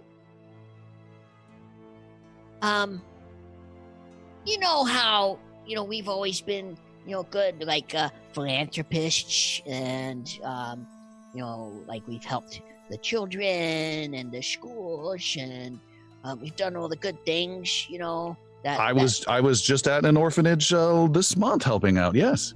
That's wonderful. Well, what if our house isn't the biggest house in Mearson? What if House Summerall were to maybe team up with another house and do even more good stuff for the city? I don't know what you mean. One of the other three houses? Yeah. I'm not sure if you're up on the latest of political schemes that are going on. Your father discusses this with the other Summerall men, but I stay clear of those other houses. They have not been the most pleasant to us for several years now. Why would you think they would suddenly have a change of heart? Well, I just think, I'm sure one of them would love to garner a little better reputation with the people of Mearson. Don't you agree? I would say you should speak with your father about this. Okay. So I will speak with Pops. You have to give him a little extra wine tonight. Okay, I can do that. More Thanks, wine for Myra. all of us. And she gets working on dinner. Anything else you guys want to do? Are you planning on staying there for the night? Because she is. I know. I'll go back and talk to the gang about that. All right. You guys are chilling out. Jixie, what other house do you want them to team up with? The rest of the houses seem not great. Well, probably not House Vash, because they're assholes. But maybe House Nakor, or maybe one of the other houses. The fourth one. There's literally only one other house, Jix. What's the name of the other house, Jix? I don't know. I don't see it on my notes. Well, you grew up here, huh? Your guide to all the houses has no idea what's going on. Is Relmar? Is that right? Yeah. The phone hasn't been invented, but Jix is phoning it in. Those magic guys. Maybe Relmore, maybe Nakor. I don't know. You still think it's an okay plan? I mean. I don't like these other houses. Most of them are out hunting for us. I don't like them, but remember, we have to create a situation here for the king to come back and fix it all, and then climb up on his throne, and everything's back to normal. That got me. Do you have a plan on how to get another house to work with Summerall? Wasn't our plan to get these houses pitted against each other? Well, Putting Summerall in the middle doesn't seem like a great idea. I mean, this is your family, it's your city, but I don't know. I think the other three houses, while they may not like each other, I think they have a working relationship. They rely on each other. One has the money, and one has the magic, and one has the underground scene. Summerall doesn't have any of that. They could care less. I don't think they'll fight against each other because they need each other. But if we get Summerall involved, it'll raise some suspicions by the other two houses, and I think that'll maybe create some schisms. Some what? Divisions. Oh. I mean, it's your family. It's not a plan that I'm in love with. We'll talk to Pops about it tonight. We'll see. So far, it sounds like they're pretty safe. No one's been looking for him. Yeah, so why don't we keep it that way? Keep him out of it. No one has to know that Summerall is in cahoots with another house. Doesn't the other house That's know what you that just- Summerall's in cahoots? Well. And then the other ones get upset because they get And connected. the other three are all in cahoots as well, so why wouldn't they all find out? Well, maybe you're right. But Jix. the one guy thought it was a good idea. Jix, if they find out that you're related to House Summerall, what do you think they'll do to your parents? Well, I don't even know if they know that House Summerall was involved. They would have. Well, what will they do when they find out that they are? And you're their son? I don't think they will. No one's been looking for me yet, as far as I know. They won't have to look for you. They know that you'd go for that if they go for your parents, you'd come to them. I don't think they even know that I was involved the other night at the Foamy Trumpet. Getting innocent folks like this involved in something so heavy, I don't think is a good idea. I'm with Iggy on this one. But it's your family. I just don't know how else we're gonna get the chaos we need in the city. Oh, I do! I'm so glad you asked! Okay. No one asked. We all turn into beetles. Step one, beetles everywhere. Okay, here's what I was thinking. Sildren, you You are a smart cookie. You didn't even know that you staked out the entire bathhouse, but now we know what it's like in there. We know who to contact. We know where they go, and we know how to get into there. So all we gotta do is do somebody that's not you, and we can completely mess it up with Senator Grier. After that, all we gotta do is really mess up this key thing with House Fast and House Decor. You guys, we have this crazy vaulted key. Not to mention, there's that other key that the Relmars wanted, right in Idrisil's horrible nightmare. That one, where we go to get the Nexus key. We get the 2 keys, everyone starts freaking out over it. We throw in the water and we win. Doesn't someone want those Nexus keys? Like someone maybe that would do some good stuff with them? I think it was House Relmar that was the wizards from Idrisil's dream, yes? It was. And I don't think they're up to any good with them. I don't think so either. What about Tumblepot? We could use his help in this, couldn't we? I would love to get Phineas's help. Okay, never mind. No, that's fine. Never mind. That was a test.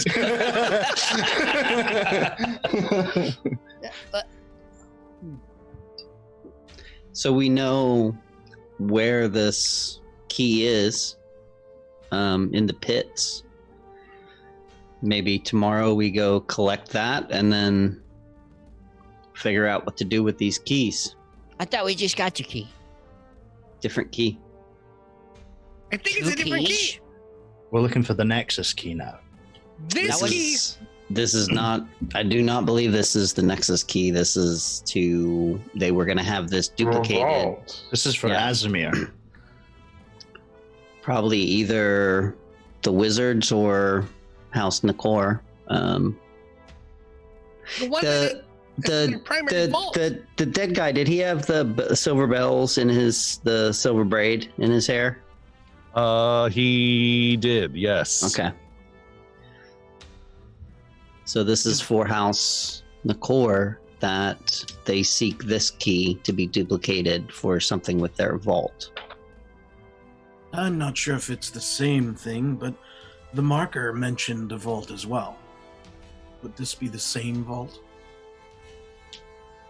Hey. That's what the Nexus key opens, I believe. It mentioned where the key was, where the Nexus was, and it mentioned the vault as well. Yeah. West by northwest, there's a vault with a key. Yeah. Should we go see if this is the key? Is right. There is still the key in the pits. Unless someone else found it first. Well, as I see it, we are becoming more and more wanted men inside this town. Yes. It's The longer hot. we stay here, it's going to be worse, not just for us, but for Jix's parents, should Celine forbid any trouble befall them. I tell you what. And with that, Brenros will go and kind of slyly check the windows. I tell you what. Okay.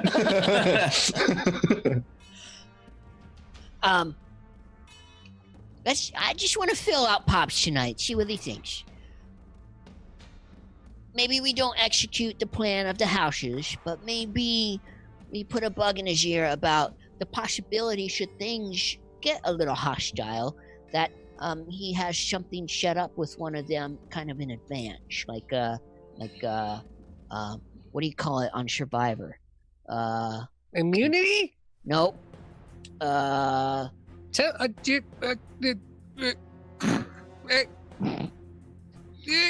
thing, Yeah. where you vote was gonna together until you don't anymore. I'm more of a naked and afraid guy myself, but It's doesn't work alliance? An alliance? Yeah.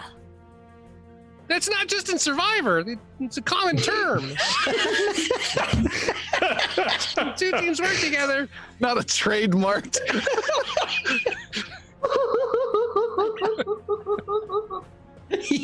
Okay, yourself.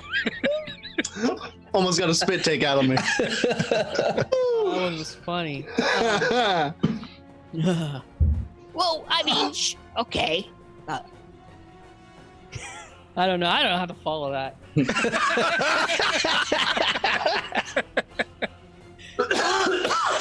An alliance, yeah. Wow. You're good with words, Janner. Thank you. Take I a have a couple, plus 14. oh my gosh. All right, you want to skip forward to your dad then later that night? Yeah, let's get him liquored up. Oh, real quick, can we just hear what we had for dinner?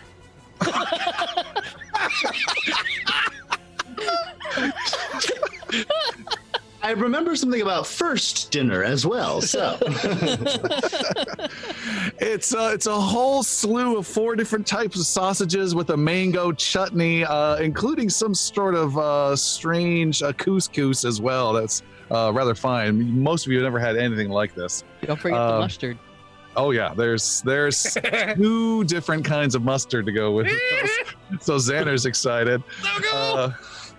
And Jix makes sure there's a lot of toasts going on, and the dad is liquored up a little bit. And Jix, you and Lord Dukrin are in the family room with the nice couch and the uncomfortable chairs and the fineries there. And you are in mid-conversation, and he says, I don't know about that at all, Jix. We kind of tried to keep our distance from the other 3 houses.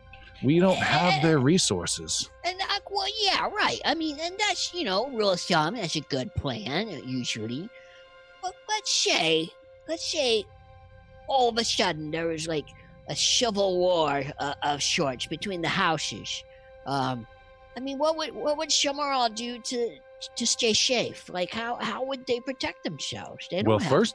Firstly, we would make sure that those who cannot protect themselves are taken care of during any kind of violent conflict, and we would keep our distance and see how things fell out.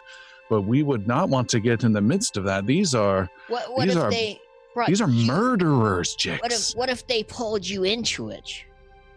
I can't imagine a scenario where we would get pulled into anything like this. If you want to take care of those who don't have, Summerall does a good job, but they don't have infinite resources like Nakor. They don't have all the power, like the one that starts with an R. They're not like assholes with all the underground connections like Vash. What you gotta have some sort of plan B. Make a diplomacy roll, Jix. Can I sing to him first? No. 17. You chat a little bit longer, and then he finishes the conversation with, I'll have to think about this, but if I decide to talk to some of the other Summerall families, and I haven't committed to it, I'll let you know. But we have been served well by staying out of political affairs as much as possible. The last time we did, things did not go well for us. I know. Okay, well that's fair. I guess. In the meantime, promise me you just kind of keep an eye out when you're out and about. I'll keep an eye out for you. No, not for you. Just keep an eye out on yourselves, please. All right. I'll make sure nothing unusual happens then, if that makes you feel better. Yeah, it will. All right. Good night, Jix. Good night, Pops. And we'll take our break there. We'll be back in a couple minutes. It is the next morning and everyone is waking up. The sun is just starting to come out. Jix, you are sleeping hard in your human crib that you fit in, that you've gnawed some of the sections off of. Everyone else has had another very uncomfortable night in the guest beds. You did, under Iggy's demand, switch things out that Xander and Brenrose were sleeping together, and Iggy God, there was another drawing of straws, and when Iggy lost again, a hammer was grabbed and everyone just backed away. They said, okay. And he said, not again. It is morning time. There is one person who takes a little bit less sleep than the other, and that is your ranger, Idrisil. And you had a little conversation with Mother. You are returning down the road with a bow slung over your shoulder, light rain pouring, and you've got some warm bread you're hoping to get back quickly, and some eggs that she has requested. And as you are heading back to the house, you're passing by some of these stores and shops where you just bought some goods. You see there is a fellow in your path, maybe 30 feet in your path. He looks to his left, does a little head motion to someone else in the crowd, and then makes his way over to you. He walks up and says, hey, good morning. How's it going? So anyway, yeah, Mother, those roast potatoes were amazing. I'm sorry. Can I help you, mate? Yeah. I'm kind of new to this area. I'm wondering if you heard of a friend of mine. He's a muscular dwarf named Ignore Heavy. Have you heard of him? Sorry, mate. Say that name again. Ignore Heavy. Ignore Heavy. Do you mean Igor Heavy? I know an Igor Heavy. You know a dwarf named Igor Heavy? Oh, dwarf. No, I don't know a dwarf named Igor. Oh. No, sorry. All right.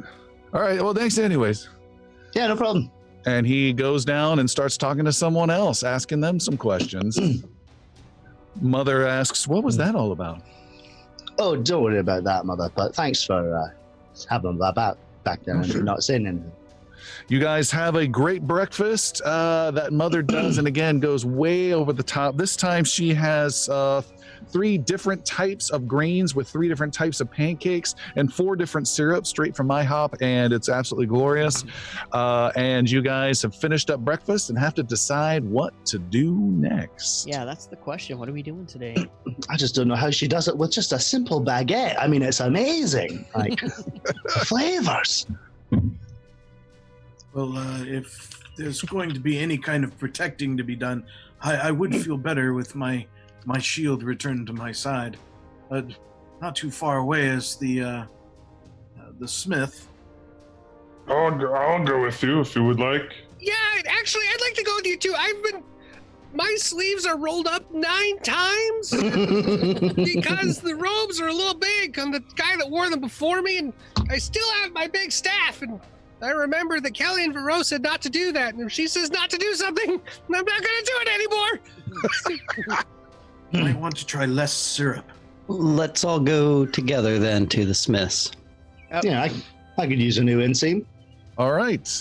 You guys head to the smith. This is the smith who has your magic shield being worked on. Is that correct? That is correct. All right. The shield has been repaired. I don't know if you've paid for it already, but you have to pay some coinage. I don't think it's a lot, though. I have paid, but the shield that I have is almost literally just a handle at this point. Oh, yes. The steel shield you took out. That is 2 gold pieces in value to replace. How much is it to repair?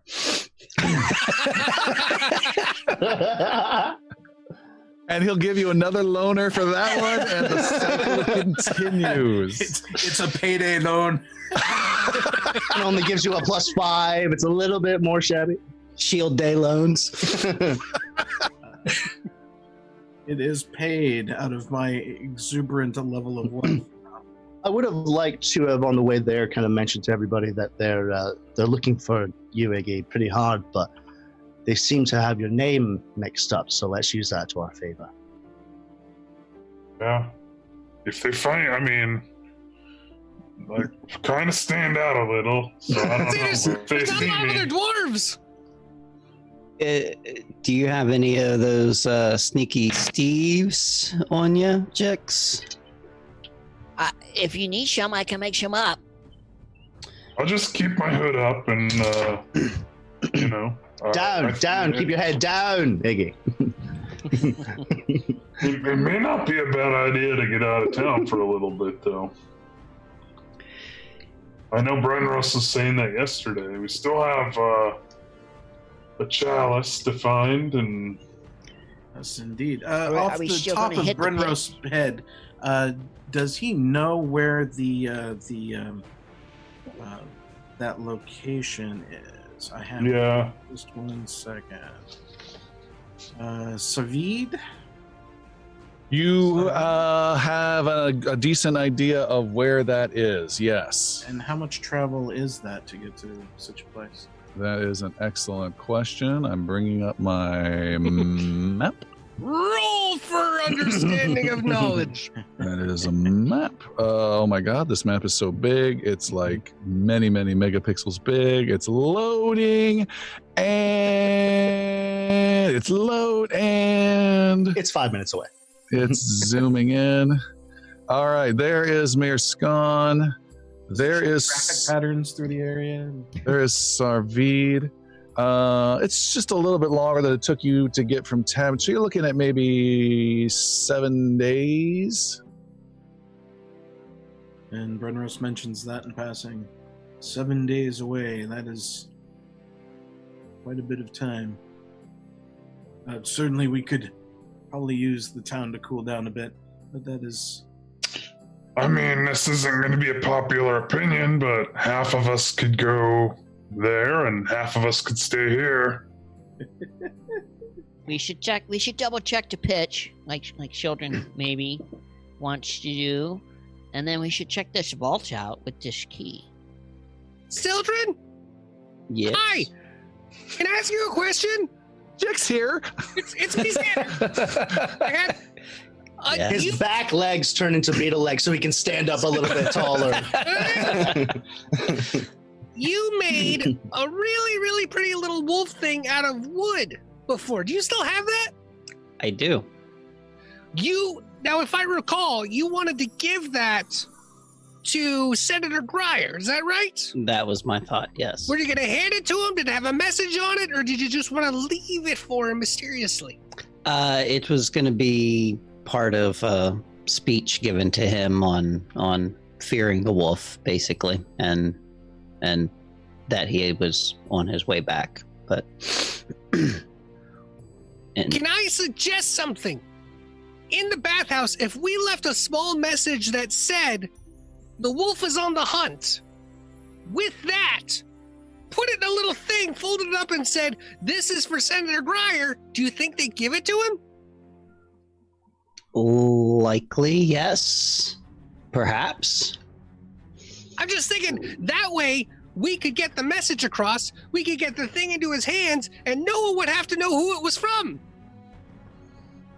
That is true. That is well thought. Yes. Did you hear that, you guys? I got a yes! Someone write that down! It's the same thing I got a no for yesterday, but it's great. Sildren, I also have a question for you. Yes. You found 2 letters at the warehouse. Yes. Did you take both of those? Are those both on your person? They are, and Okay. actually overnight at the Summerall house, I would have liked to have examined the sealed letter more. Okay, so you want to open up the sealed one. No, I want to examine it. All right. Can I open it? It is sealed. He's gonna like hold it up to the light and try to read from Do I recognize the seal? Things like that. Yes, the seal is of House Nakor, and it has not been opened, and that's all you can tell. It does not have an addressee on it, addresser, and whatever that is. And asking Xander, can you tell me if there's any magical glimmer on this letter, or on the seal specifically? You guys want to know something? I just learned something. I can cast Detect Magic as a 3rd level spell now. From cantrip to 3rd level. What is it? It says at heightened at 3rd, you learn the school of magic for the highest level effect within range the spell detects. If the Oh. multiple effects are equally strong, the GM determines which you learn. Interesting. I Right? gotta So that's reveal what more I said. information. Yes. I can do more things. You've now forgotten that spell. I don't want to deal with that. I don't know what it was, but it was gonna be cool. Too many trips to Tumblepots. But Xander will detect magic on the fancy envelope. Also trying to steam it a little bit to see if we can get the seal open. Oh. You detect no magic upon the envelope. You believe there is just a single piece of paper within. Smells like rosewater. Sildren will break the seal then and open the letter. All right, you've broken the seal permanently. Inside is a letter, a handwritten letter on a nice piece of paper, and there's pretty writing that reads, "We are asking for you to create a copy of our vault key and return our envoy safely with it. Due to matters of security, we need easier access to our primary vault here in Mearson. We cannot afford a situation where a member of our house takes sole control of the key and locks some of us out from our assets. This is of such grave concern to us that we are risking sending the key 2 weeks away while not being able to access our vault in its absence. We have planned some minor assets to be relocated to sustain our projects for the next few weeks and hope to have both keys back from you shortly. Thank you, Lady Gion of House Nakor." She sounds nice. That's rather interesting, and if we really wanted to damage House Nakor, this is probably, forgive the pun, the key. I like that you cite your own joke. You're like, I'm sorry.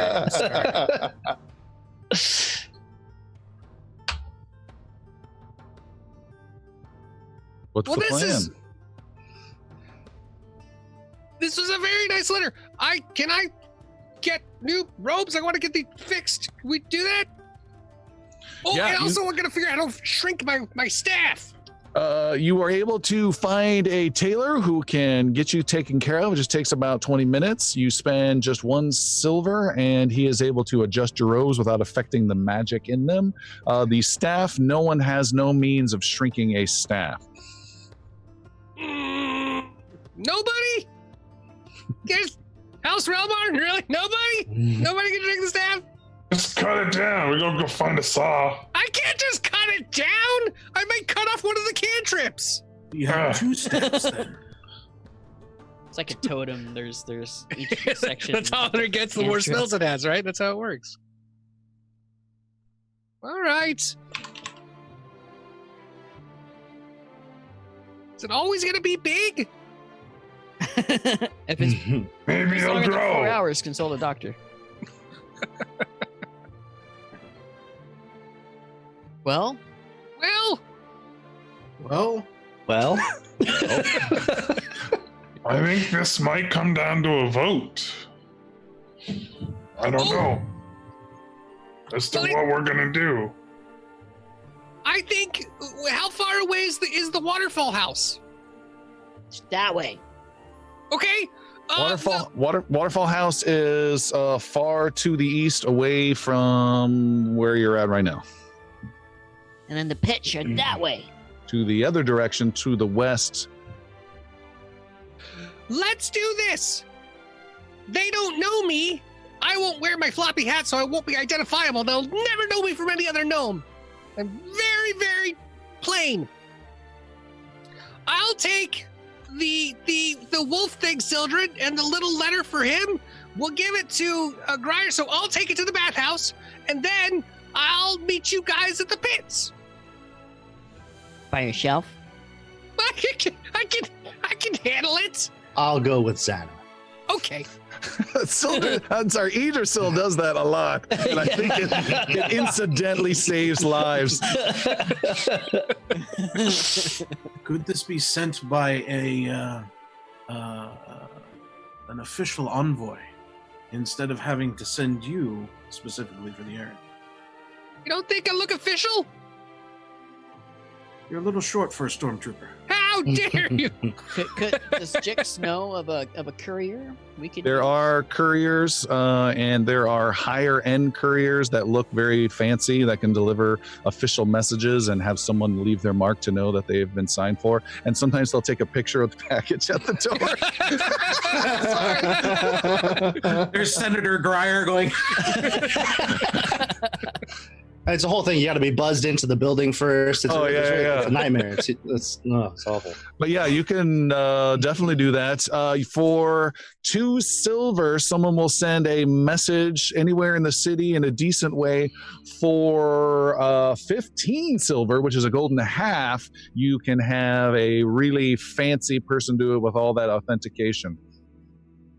Xander and I will take the 15 silver to a high-end courier. All right. You go to a courier location. They take your coin. Who's going to pay for it? I'll do the whole thing, but if you want to do 5, I'll do 10. I'll do 5. Cool. Otherwise, he's doing the whole thing. Yeah, otherwise. I like how he phrased. I'll do it all as long as you do some of it. But if you want to be a pal, that'd be dope. But if you don't want to be a dick about it, we can split it. I will guilt trip you the entire way back home. That's fine. Don't worry about it. It's only 15 silver. It's the whole naked gun thing, It's just like, hey, do you want me to take care of that? No, you take care of that. Xander's having flashbacks of Iggy and Idrisil screaming at each other for gold. I'm like, that's right. I'll help. I learned to ask. All right, so you're asking him to take it to the Waterfalls bathhouse. He is taking this wooden sculpture of a wolf that Sildren has crafted. It's a simple shape, and there's Let's also have wrapped that nicely beforehand, Okay. so that they don't see that it's a wolf. that is another 1 silver. Someone has to pay. God damn it, Sildren. I'll pay for the wrapping. Officials Gift wrapping officials costs like extra. wax. It always costs extra. These add-ons will kill you. And then, anything that goes through official channels, if it's adorned with wax, it gets the. all right. The courier's just like, and some sugar cubes for the horse, maybe? Just like, You want the horse arriving with a smile? Any little thing. Oil for the great. saddle. And what's the message you're putting in this? Was I right? The wolf is on the hunt? Is that I don't like that specifically because that's actually like the wolves like code thing, and he's not. Who we're sending this to is more to frighten him. So I would rather have beware it- his beware. his return? Yeah, beware the wolf, or the wolf is near. Let's do the wolf is near. And 4 W's on Howl. Would the senator recognize the amulet of the king? Would that not be a far more significant statement to him? The actual wanna symbols give that we that got up? from the king? The actual symbol. Oh, that seems like that might be an actual like use to us later on. Because remember, we still want to get the banner. Is We it wanna not get- also important to sway the senator in some strong way? You have the right idea to make an absolute statement.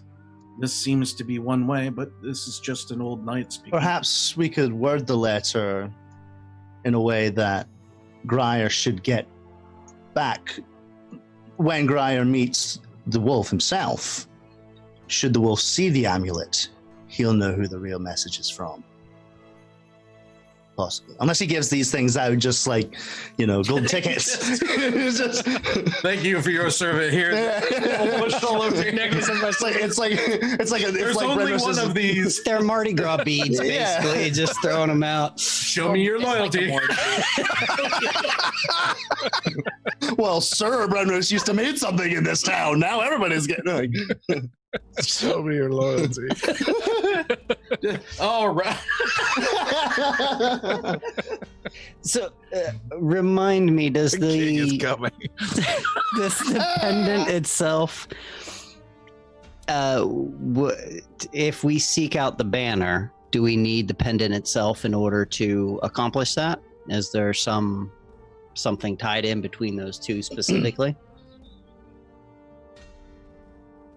Anyone? I'm not sure. We don't know. I'm not sure. No, I'm not sure about that. I think the amulet should just stay with us. The banner that we left at the warehouse? No. The king's banner, the one that he asked us to go get. Right, but no, we have a thing that the king gave us is what we're talking about. Right. And do we send that to the senator? I like that idea. I like that. Mhm. That would be significant. Ooh, okay. I trust you guys with it. This is Sildren's call, and it's Sir Brenros's charm. So, let's do it. You know, I'll just say for a point of order real quick, Alistair agrees with this plan. I'm not sure if Idrisil does. Yeah, I mean, don't get me wrong. I have reservations. But Yeah.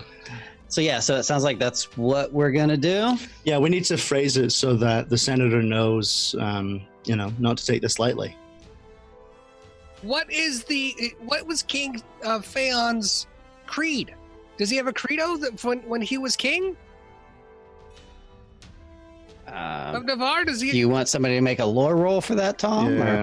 Arms wide open. I don't know. Yeah, we will say Brenros probably. No, he's up onto some of that stuff. Make a society roll, Brenros. Make a society. You're given the amulet. You're given the amulet. It's a good safe bet, I would say. All right. Society, you said? Yes. A 20 total. 20 total. You don't remember the exact creed. You're the best one of the group to know it, but it was something along the lines of loyalty and strength and in the West. Loyalty and strength in the West. Brenros is just mumbling to himself. He does. That's the most. Can Xander most make I know. a society roll? He's a bit of a hobnobber, so he gets knowledge kind of from all over the place. No. Okay, cool. Brenros was our best guy.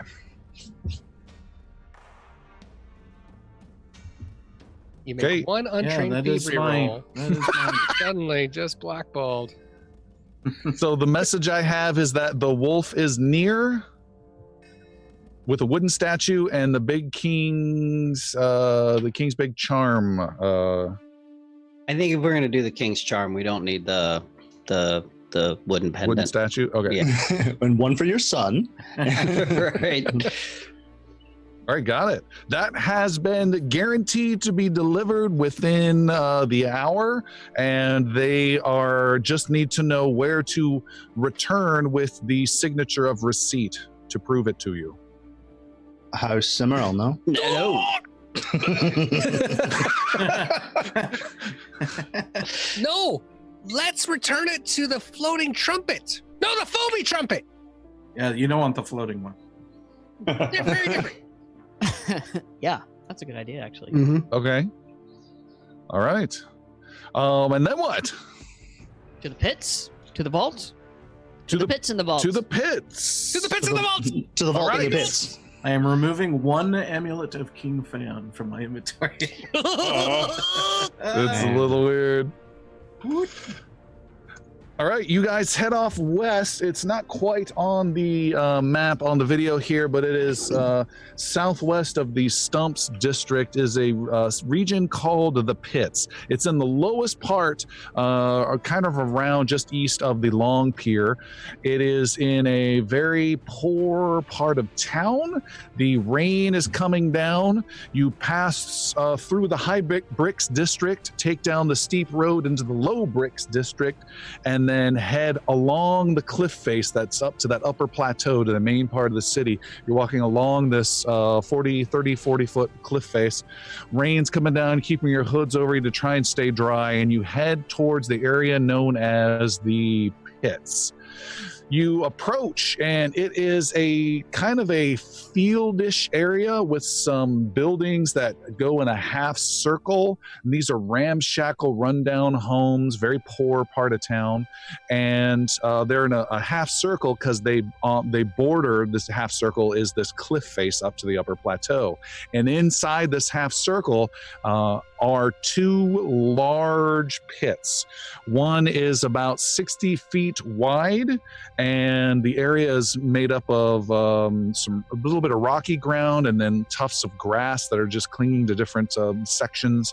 The rocks are a little bit slippery, and you approach the smaller pit, which is known as what, Jix? Do you remember? Jix does not remember. There was one that you dump crap in, and one that you dump everything else in. That's what he says as he points to the two pits. Oh. The smaller one is about 60 feet, and you look down in there, and there is a couple of wooden posts that have been knocked down that might have been some sort of barrier, not sure. You see there is a pit that goes down about 150, 180 feet, and you can see there is a sewer pipe that's just pouring gunk down out of it that kind of sticks out, and it's almost like there's this big cut, as though someone did like a big post hole, a 60-foot post hole thing, and dug a big hole and ripped it up, and whatever happened to the underlayer of the city is what's left behind. This includes a section of sewer pipe that's just pouring gunk down. There's some other pipes. You can see even down there is a mound of garbage and refuse, and it smells not so good. And then not too far away, maybe another 40, 50 feet, is another hole. This one's bigger, and it is surrounded by a metal railing that's been knocked down and destroyed in certain parts of it. And this one is about 80 feet wide, and you can see there is a small crappy little stool with a small crappy little old man sitting on it, lazily just sitting on this stool facing the pit in the rain. Facing the pit. This is Sparta! Does Jix know who that guy is or why he sits there? No and no. Okay.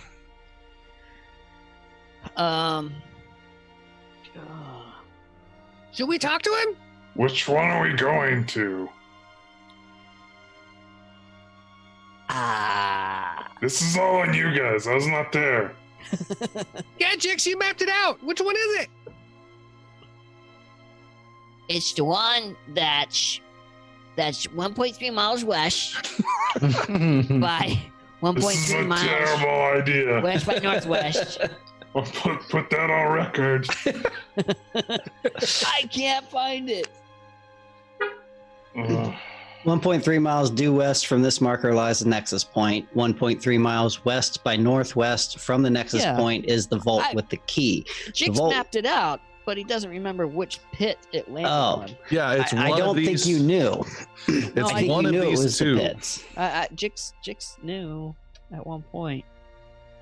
I think you said, I hope it's not the bottomless pit one thing, I think. Yeah, but everyone says that. Yeah, that's true. Walks over to the old man. Hey, so which one is it? You know what? Xander actually will approach the old man. All right. I got this! You walk over to the old man. He kind of looks up from his hood and kind of has one good eye and looks at you. What you got going on? These are two very different pits, and I understand that one of them might have magic. Do you know which one it is? What in the hell are you talking about? Sorry, I was trying to figure out which one of these pits was the oldest. I guess this one. Look, if you're going down, you got to pay my whole price, and that's 2 silver to use my chain to go down. What's your chain do? I got a chain down for any scavengers that go down, and you sound like that's what you're gonna be doing. It's 2 silver, and I get first pick of anything shiny coming back up. But you already get 2 silver. That's the deal. Or you can find your own chain and hope you don't get pissed on while you're down there. If I use your chain, would I not get pissed on? That's a guarantee. Well, that's worth 2 silver. How about we give you 3 gold and whatever we come up with is what we come up with. That's a deal. So I'll hand over 3 gold. Okay, very good. Thank you. He takes it and makes sure no one else is looking in the neighborhood. And yeah, okay. So what do we just pay this guy for? Do you want me to go into his hole or stay? Why don't you stay this here? this is going. He's going to stay there, Jix. Okay. While this is going on, Sir Brenros Aldermain, you can see as you peer down into the much larger hole, which is known as the Deep Hole. You can see it goes down quite a bit. There are a couple ledges of stone. It easily descends hundreds of feet before disappearing into the darkness.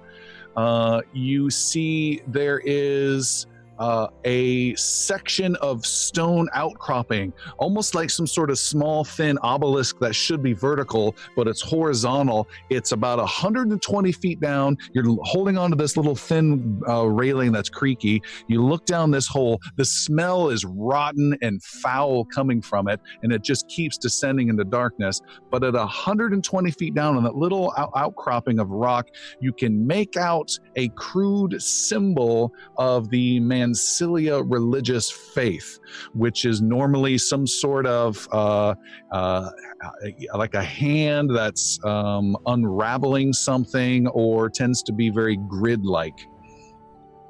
And you see such a shape. You see a grid-like shape. It's almost like a cloth that's kind of bent over, and this is carved into it. It's a really nice piece of art, and you can barely see this from way up above. And that's the only identification you have. Is this the hole we're bartering to go into?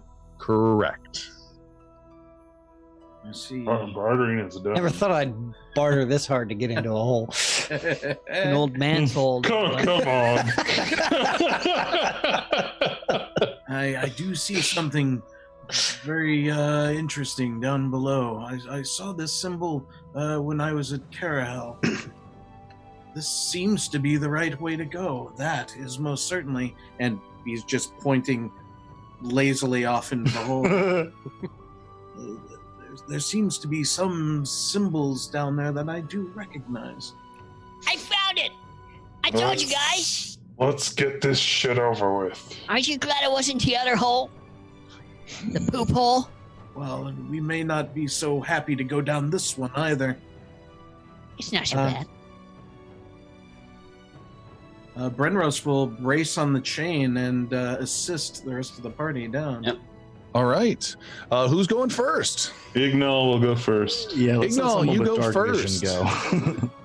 This old man's chain has little leather straps every 5 feet. The chain only goes down about 40 feet, but it goes to a big, tall, thick sewer pipe that's sticking out of one of the walls. So it gives you a good landing spot down there. You can tell that there's lots of little bits of activity. You're not the first to go down into this particular hole.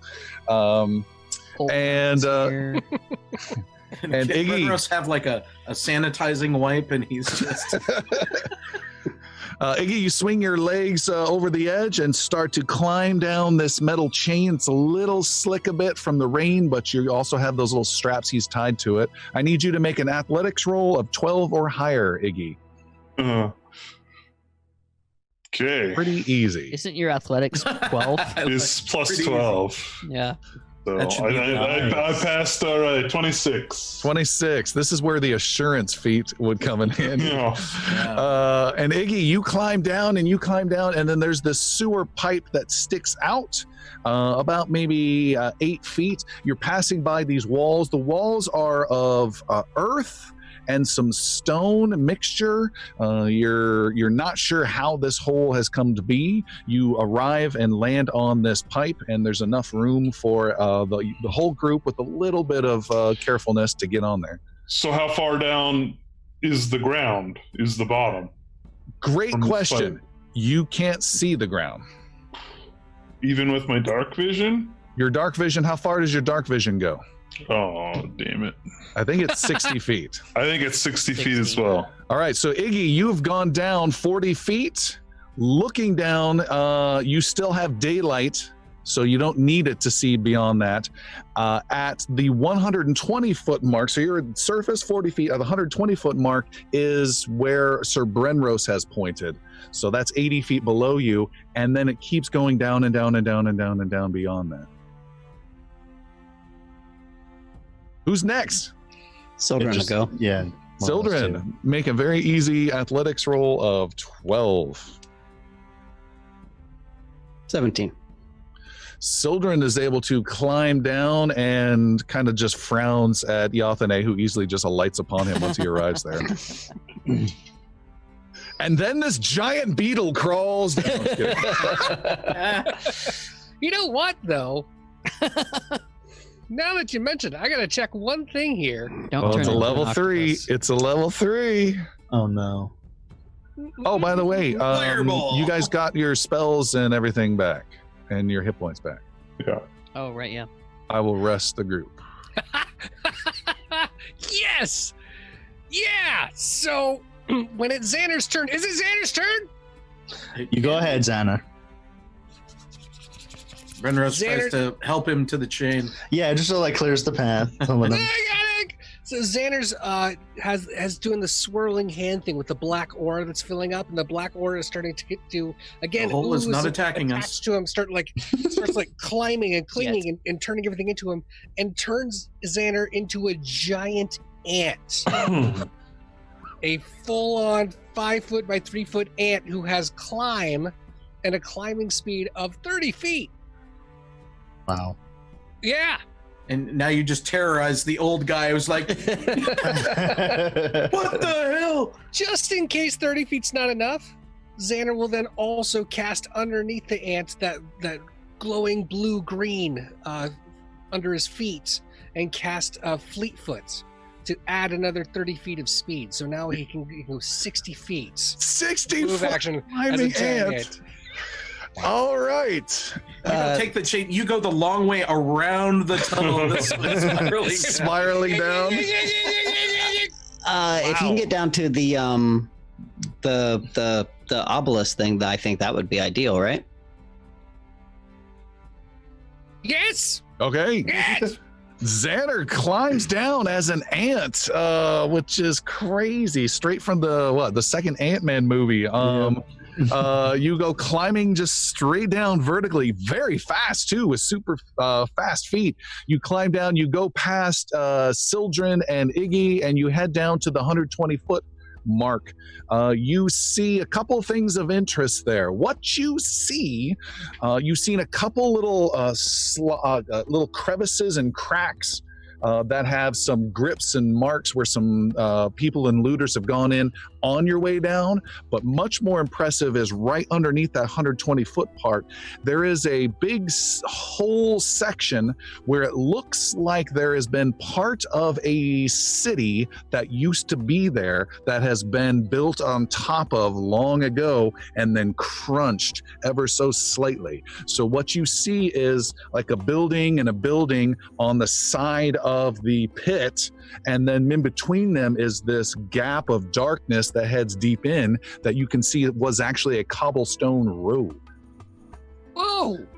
What you're looking at is this obelisk that's kind of sticking out, and it is part of what looks to be a face of a temple that is inset in about 15 feet underneath the lich. So you have the edge, if you can see me visually, the edge of the pit, and then the obelisk, and then a bit of a rise, and then this temple has a little bit of a balcony spot there, and that's what's got your attention. Oh, and there's one more thing. You see there is a rope that is attached to that temple that goes horizontally across to the far wall where it has been bolted in, and that rope is mostly wet but not completely wet and looks new. Looks new. Correct. Oh! And is Xander the first one there? You're 80 feet beneath anyone else. While Xander contemplates that, who's next down the chain? Jax, you go next. Yeah, Jix will go. All right, make an athletics roll, 12 or higher.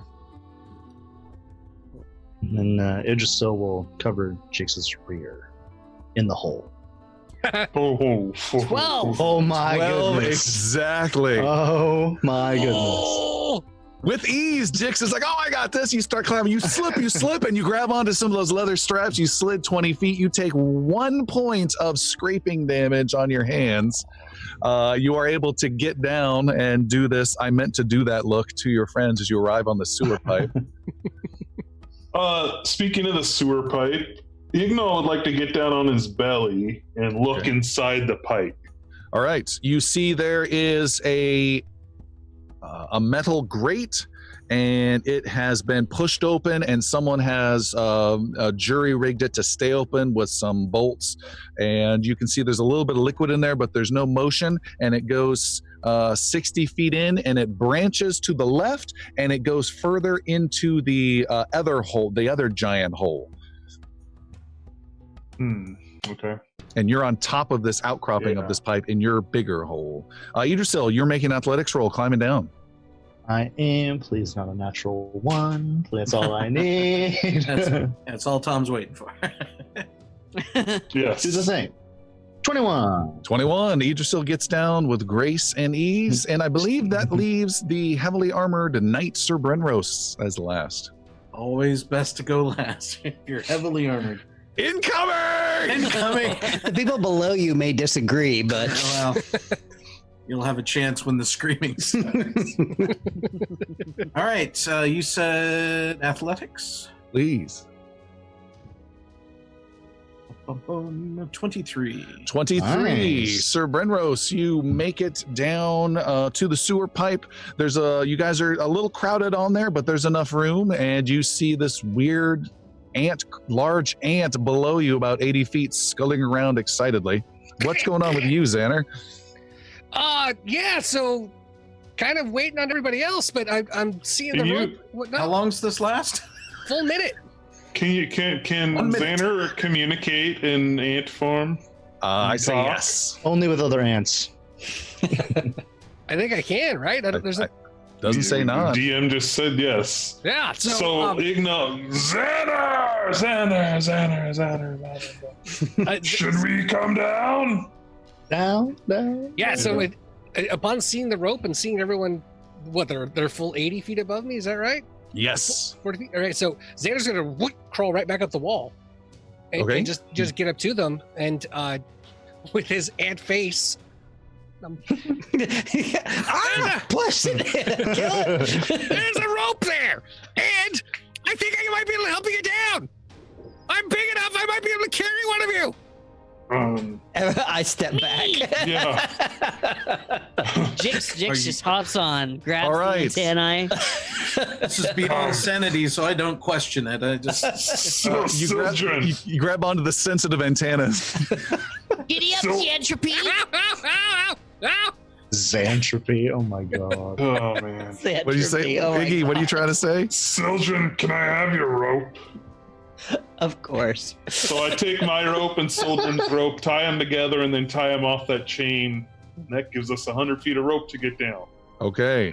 Xander, you have half your time left, 30 seconds, and you are taking Jix down. Jix makes you encumbered. Your move speed is reduced by 10, which is still insignificant to a 60 move speed. So you are able to go down, but you can't take more than one person or you would not be able to move. Or actually, you'd be able to move extremely fast vertically. Come on. Vertically down. Come on. Jix, understand this visual. You are a goblin in a fantasy world inside a tube that smells rotten in a giant hole with rain coming down from above on I'm in top my of an ant element, that is baby. inverted going down. In my element. That is crazy. Xander, you scuttle down and you do a maneuver where you not only come down, but that you invert under that lip with Jix hanging on desperately, and then you climb down the face of the crunched in a bit temple. It's about 25 feet tall, has been crunched down to that, and then you drop him off on this little ledge right there. And Jix, you have arrived safely. Xander, you believe you can get all the way back up to the sewer, but then your spell would go away. You think anyone else would want to go? Actually, no. You've got really good speed. You can bring one more person. I'm going to go try to bring one more person. Take brown nose. So Xander immediately scurries back up the wall as fast as possible.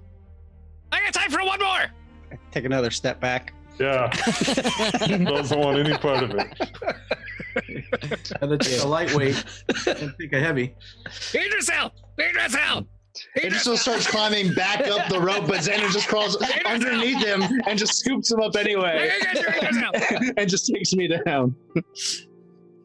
Idrisil's going down? Yeah. All right. Xander, you are able to deposit Idrisil, the ranger, down, and the rest of you need to climb down. Uh-huh. Iggy, going first, make an athletics roll. A total of 30? 30. That's Jumps. a critical success several times over. You are able to get down and find a path, and you are able to point that out to the rest of the group, and the others follow it and do not have to roll. Nice. Ooh, nice. Son Iggy. Hey! I trust dwarven footwork. You have too many feet. I can't comprehend this. Or you had too many feet. You got Xander arrives back into gnome form. Reminds me, I need to put my Jix food is away. still holding on. You're still riding. He's got locks of his hair. No, he went up and brought Idrisil down. You're not. that's You're right. not. Now you jump back on. All right, so down the dark cobblestone path. So for my visual, the symbol is like above us now. It was like on the lip of the wall, and now we're in the underneath kind of crevice. Yeah, Is that correct? essentially it was a temple. If this is the face of the temple, it has some stone structure and iron constructions here. It had an avenue bit in front of it. Then things got crunched and this hole appeared, and so the top parts got wedged over, and you were able to see some of that from above. And now most of the front of it's gone. Now there's this little balcony section here, and there's a doorway here. You can see there is onto the side of it is this avenue with some crushed down old looking shop type things. It goes quite some distance. You're not sure what's further down there, but you can tell a couple things. You can tell that this temple is very long. It's about 25 feet tall and very long, made of very solid stone. You can also tell Xander that the architecture of this quote-unquote crushed down lower city in ruins is very reminiscent of the bluish underground town where the Zolgath laired from many episodes ago. Oh my gosh! Under the hill, the blue town. Yeah. Yes. You notice that. You can also notice right here is a giant engraving of a hand. Like a reached out, almost lazy hand that is pulling on a grid-shaped cloth that's just slowly unraveling it, and it's this amazing carving to replicate that kind of a three-dimensional shape. In one of the lower squares of this big grid-like carving is a square door, and the door is made of stone. It looks heavy, but it is also partly open. Idrisil and Jix, you've been down there for a while. Make a perception roll 22, and Sildren, I have something for you as well, but you don't have to roll. Idrisil and Jix, perception roll. With a 18. And a 22, you guys see nothing of interest. Sildren does, looking in a completely different direction. As everyone's kind of looking at this temple entrance with the partly open door, you notice your healers kind of looking behind. You see Sildren looking down off the ledge. So you got the balcony, the temple. It's got a little bit of a quote unquote balcony. It's really just a crushed road that's kind of falling dangerously. Someone's about to tell Sildren to keep going. You see Sildren's looking very concerned down further. You're at your destination. You see Sildren looking down further with an odd, concerned look on his head. Brenros, you go over to check in on him, and Sildren, you just point down the hole, and you see several hundred feet more down. Still, it goes down into darkness and darkness, but several hundred feet down, just before the light ends, you can see a section of a tower half sticking out of, that's damaged and ruined, sticking out of the side of the hole, and you can see a man appear in a window at this tower, who then drops out of the tower and falls into the darkness. Brenros, you see this and wonder what in the world is going on. You can see a woman appear at that window in this tower, hundreds feet below you and in the darkness, and she falls out. And Sildren is still pointing, and he's pointing at the side of the tower, and as the woman falls by, she falls past an engraving of a star being pierced by a sword. We saw that in Tavernry? Yes, the first time. Between Tavernry and Edlinholme. The Tower of Scourgeonar. What he said.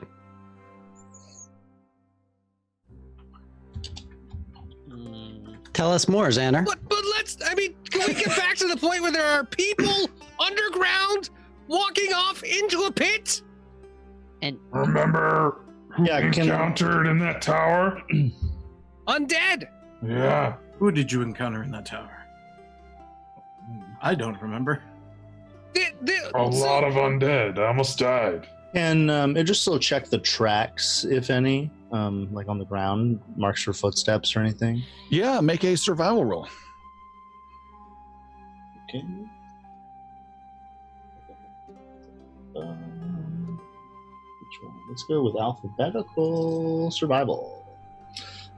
50. I'm gonna use one hero point. All right. Because I'm rolling well with my bow. Nothing else. All right, 22. You see there are tracks heading into the ruined temple. You estimate about half a dozen boots. It looks like we're not alone down here, not by a long shot. Sildren, what's got your eye down there? You more need to see it. It's hard to explain. Xander will run over to the edge to go look. All right. You see the same thing that I mentioned. You don't see anyone throwing themselves to their doom, but Brenros mentions it in passing solemnly. Are these in my readings with Carahel, the temple? Would I have recalled or even read that this would be one of those rituals that are of Mencilia? Make a religion roll with +2 from your extensive Carahel studies. Religion roll +2. A 16. You're not sure. It's madness all the same. Madness! Undead madness! You guys, Galleon Vero warned us that Raineth may be back in Mearson.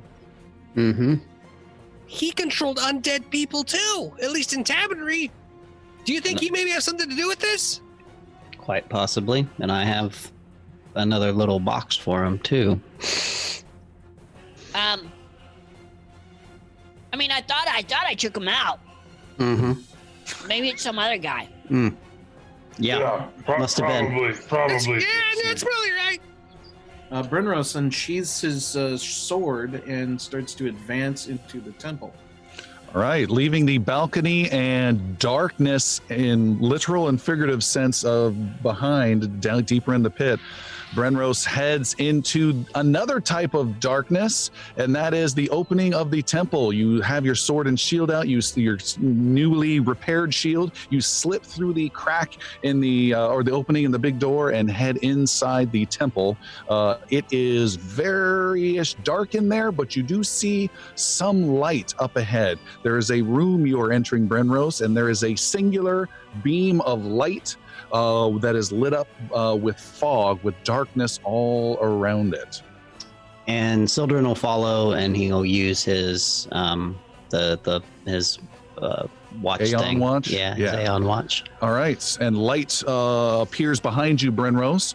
The two of you, with the rest of the group coming shortly after, can see you are in a medium-sized room, maybe 40 by 40, 50 by 50. The Temple of Mancilia, it feels cool and it is very quiet. The floor has curved corners at the bottom, and everything is made of the same mottled stone. It's, again, very Spartan. There's not much here. There's no sense of reverence about this place. You don't feel that the eyes of some forgotten god linger here or anything like that. The place is old and has been left to ruin.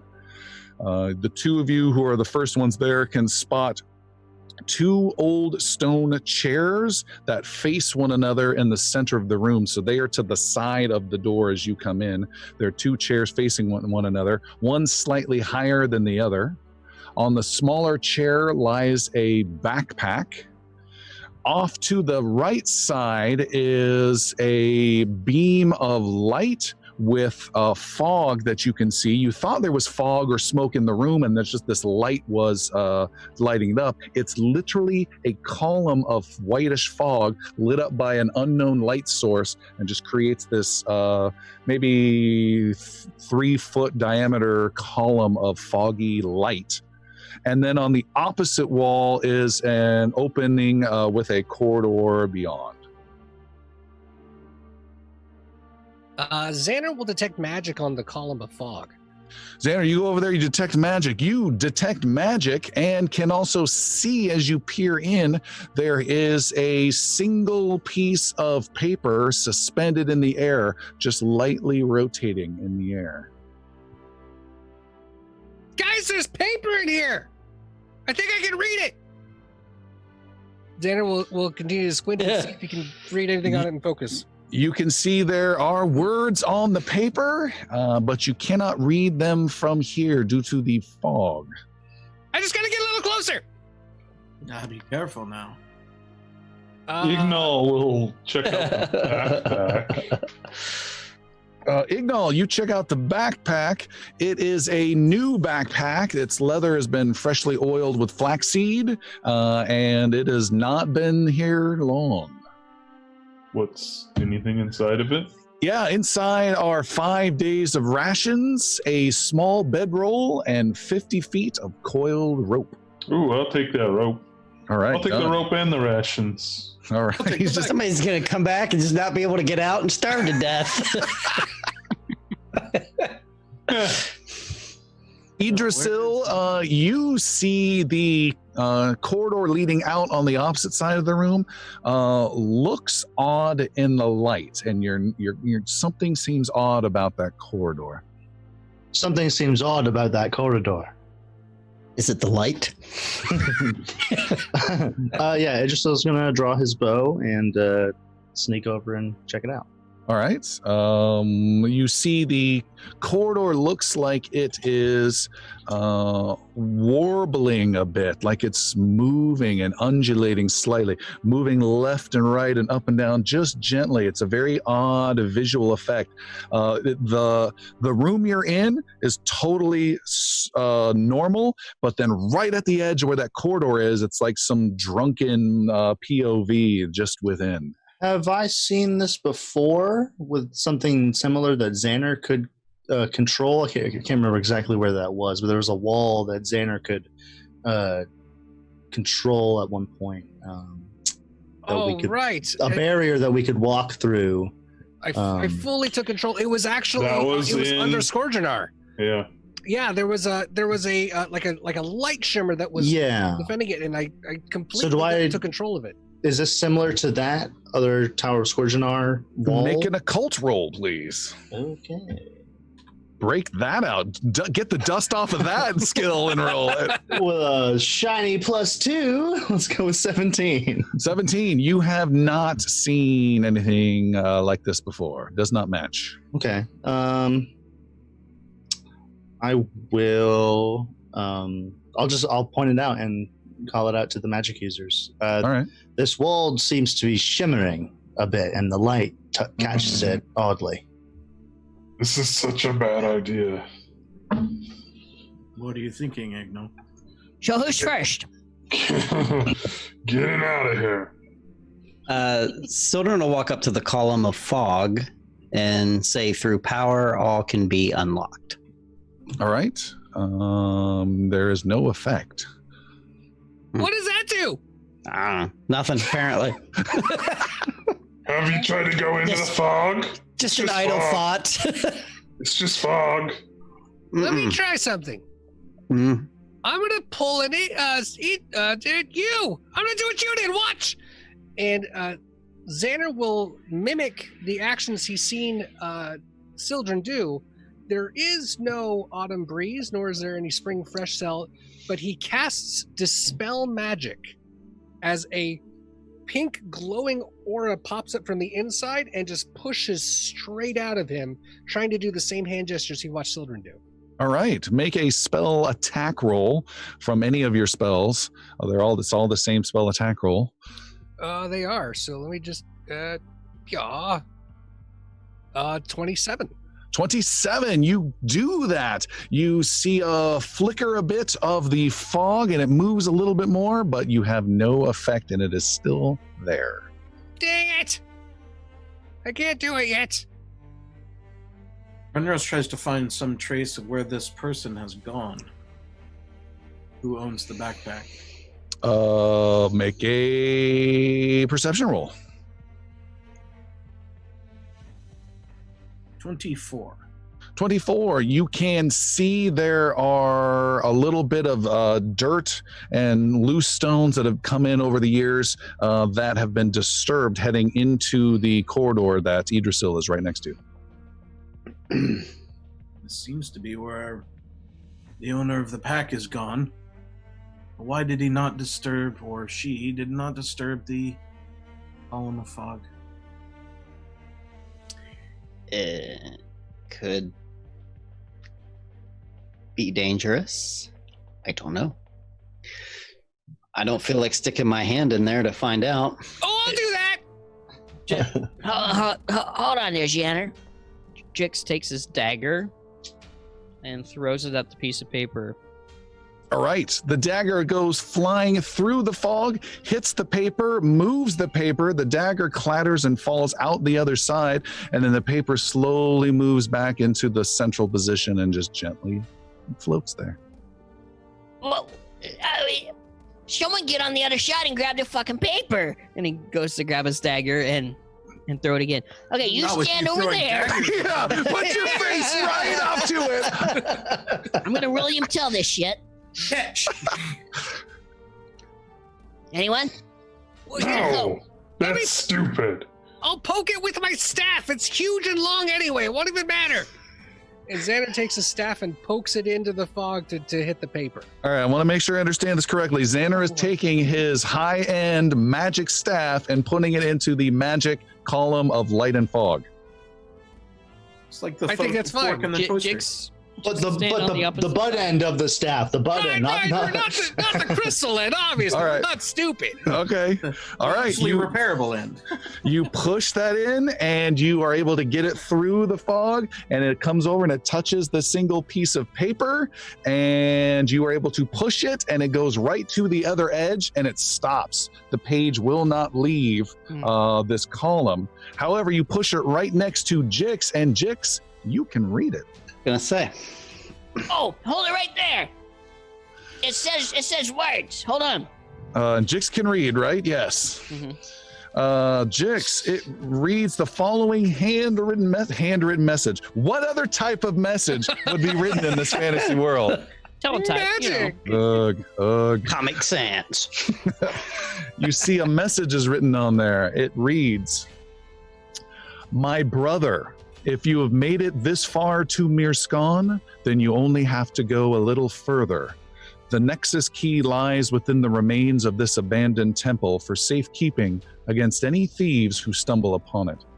With your elemental magic and reading up on your Mancilia history, you should be able to destroy the seals and slip past the defenses I have repurposed. I wish you well and am sorry I cannot be there to hand you the key myself. Signed, Antoria." All right, something about what's up, bro? If you made it this far, you got just go a little further. The remains, go further into the remains of the temple. Use some elemental magic, and break the seals and the defenses. And signed, Antorio. How do we break the seals and defenses? Elemental magic. Okay. And lore of Mancilia. I feel like I was born for this. It sounds like a version of a first player, really, to me. Player one, that's what it's called, not first player. What? Never mind. It's called Alliance. It's a very common word. Pop culture movie references a better book. That's what it says. Oh, Ready Player. Okay.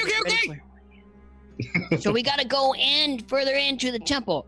This way. But we need someone who knows about Mancilia stuff. Renrosh? Is that I did you? some reading. I poured over it a good bit. I wouldn't call it an official study. What about elemental Well, magic? Do we have one You're of those? our new Mancilia expert, so Mancilia expert. That's now my official title. Mancilia expert. Well, Good. Let's get this over with. He is just constantly uncomfortable. He's the only dwarf that doesn't want to be underground. Yes. Constantly against the underground. Reminds The me trees. Give me a body of water and a ship. That's true. That's true. I was getting a real Return of the King vibe when Brenrose went right into the darkness, and I was expecting Iggy to have something to say about it. Yeah. And my axe. Yeah. He'll lead the way. He'll approach that shimmering hallway. All right. Iggy leads the way. He goes in the shimmering hallway, and bam! You are hit with a magical effect. Make a willpower save, Ignal Heavybringer. A total of 30? A total of 30. You avoided a hell of a lot of. I'm kind of disappointed. Wow. You take 3 points of force damage No. and step on through and just kind of shake your head a bit, and that's it. It's fine. Come on through. It's fine for a dwarven head. How about this? And Brenros will walk up and also he will utter the phrase, "Through power all can be unlocked."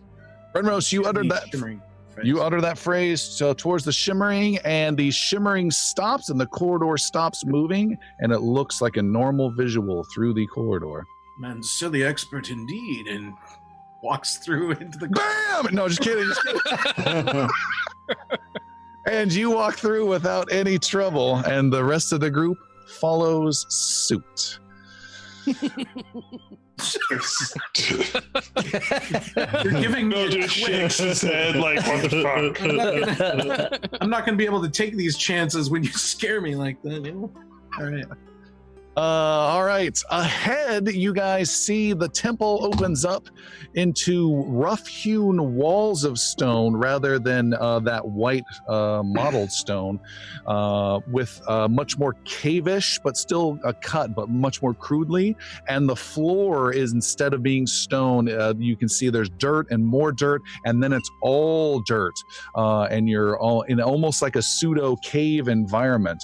The opening spills out into a large chamber with several walls of rock cutting across it. It's poorly lit. The best light you have is coming from Sildren's watch. You can see shifting of movement up ahead of the stone. You originally thought it was shadows, but you see it as the stone itself is moving. Small stone beings, maybe I'd say small, maybe 5 to 8 feet tall beings of stone. Several of these beings, these creatures, are on the attack. Some of them come out of the stone walls where they were hiding and blending in and are racing towards you. One is hammering against a stone door on the far side of the wall, and another is lashing out in another far corner at a young priest of Carahel who is fighting defensively in a corner, who is in quite a bit of trouble. And we have a combat again on our hands, everybody. Whoa! Yes. Let's switch to engage battle mode. We have the battle. Xander just turns back into a bug. We have that there. Let me show you the map is.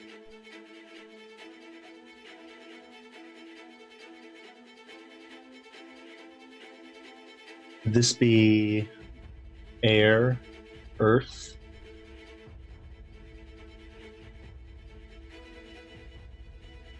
Water and fire? Earth. I'm gonna guess earth. You have a map?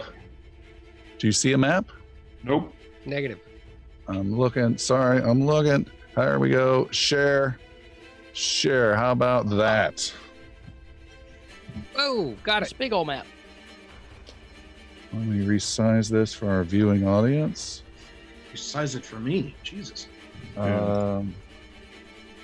You can resize it yourself and get it all to fit.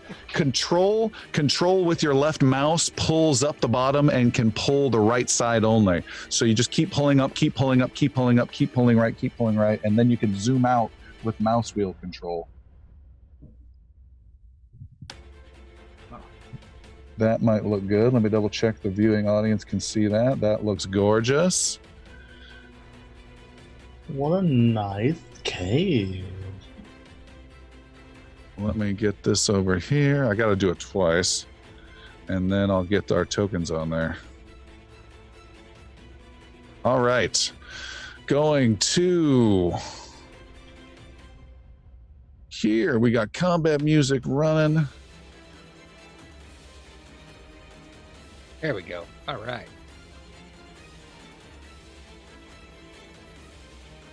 We have some heroes I need to place. Zooming out. There we go. We have some heroes. Who was first? I believe it was Iggy. Correct. Yeah. Iggy is there. We have that there. We have that there. Down over here, we have that. And I'm just getting everyone dropped in. We have that. We have the Ziothane. And I'm missing, there we go. That is our situation. We have essentially two. What the heck was some sort of light marker here? What is Sorry. that? Oh, that's all right. We'll just leave it there. Okay. We have essentially two little hallways that's branched out a bit. Two little hallways you guys have dumped into on the east side of this chamber. You have a couple sections of rock walls that are in the way, and it's pseudo cavish, but you can also see it's been carved. There's a small little altar in the center of this chamber where there are two of these quadruped stone creatures. They have a horn like a narwhal type of a horn sticking out. They move quickly. There's another one that's much closer to your group, so you see those two. There's another one to the northwest of these creatures that's attacking this priest of Carahel, and then there is a slightly larger stone creature to the southwest that's hammering on a door, and you can hear a high-pitched voice of a woman screaming on the other side of that door. And that is our situation. I've rolled initiative, and unbelievably, Sir Brenrose is up first again. Whoa! The man's on fire. Alrighty. Let's see. I heard I hear the call of the. I believe it's a woman. Yes. I gotta haul a little butt. All right, we are moving. Anticipating. How bad is the fight going on from over there? I can't tell from this distance. No. Going to close along the wall. So going down a bit to the south a little bit. First action rounding, kind of making some distance and moving past the first creature that's on the south. You can get next to it for 2 actions. You can move further beyond it if you'd like. I'd like to not be next to it when I make my third action, a move and move further away. Okay, you are running along the southern wall. Done. Xander, you're next. Okay. So based on size, it looks like he's about 50 feet out. Yes. Thereabouts? All right. So Xander's going to get just a little bit. Ooh. He can't attack and do the same thing at the same time. I don't think. Let me check my range for the elemental toss. It's 30 feet. Cool. Okay, so Xander's going to do 2 things. First, he's going to cast a blue light from his feet, and the aura just kind of glows up and around, and it gives him the really fleet step again. And gets that ready, so he can move at an extra 30 feet. So he'll be at his current speed. He'll be going at 55 feet per move. Okay. Wow. And as he's just sitting there and he can't move yet, he's kind of revving up. He'll put up a shield. Done. Moving this over. Where's my combat track? There it is. Next up are these quadruped creatures. They almost have a horse-like shape to them, but they're made of stone that kind of crumbles and reforms as they move. And the first one up is turning around and racing towards Sir Brenrose, who ran past him. It charges at you and does a lancing charge with this horn sticking out the front of it, and it makes a strike against you with a total of 32 to hit. 32 will hit. All right, hits you for 19 points of damage. Oof. You are impaled, and it strikes a second time with a 21 to hit. That will just bounce a little bit off my armor. All right. The next one is that one, and it is attacking the young priest. And got that one. And then now there are 2 that are located around this altar, and they go racing fast towards the group. And let's see, 1, 2, 3. It races towards Iggy. One does, but it ends its turn. Let me double check its speed. No, it's fast. It races there and gets one attack. Another one races towards Idrisil and gets an attack. Here's the attack on Iggy, and it is a 21 to hit. Nope. Idrisil, you got one coming at you with a 29 to hit. 29 does it. You are hit for 14 points of piercing damage as you are impaled. And that is it for all of them. Oh, and then the big guy to the southwest hammers and hammers at the door, the stone door, and sections of the door starts to splinter, and he is about to get his way in. Ignal, you're up. Oh, I'm gonna just and start raging, and then swing away at this guy. with a 21. 21 is definitely a hit. Oh. 19 points of damage. You lop off several sections of stone. And I'll attempt to hit him again with a 12. 12 ain't nothing. Yeah. Sildren. How far away am I from the Priest of Carahel? Oh God. 80, about 120, 140 feet. 140 feet. Okay.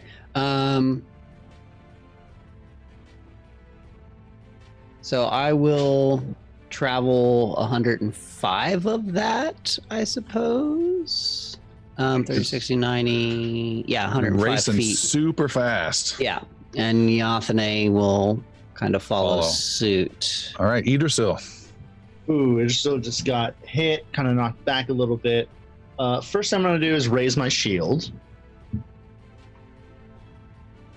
I'll raise my shield on this creature, and then...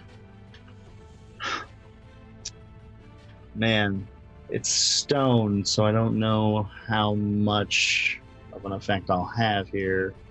Chop it up with your sword! Yeah, I'll just take out my short sword, and I will hack away. All right, that's a quick draw of the short sword. What are you doing with the bow? Are you dropping it on the ground, or are you going to spend an action to put it away? Oh, yes, I did say I had my bow out. Yeah, let me spend my action. I'll just use my last action to quick draw the sword. Okay, and that's a free attack then. Yes. Okay. With a 23 to hit. 23 is a free hit, yeah. Nice. Right. There you go. And max damage, 7 points. 7 points. Idrisil's been getting some hits. All right, next up is the, I keep doing that, Jix. You got one that's about maybe 10 feet away, and the whole bunch of chaos beyond that. So Jix is going to rush at the one that's 10 feet away and attempt to mount it.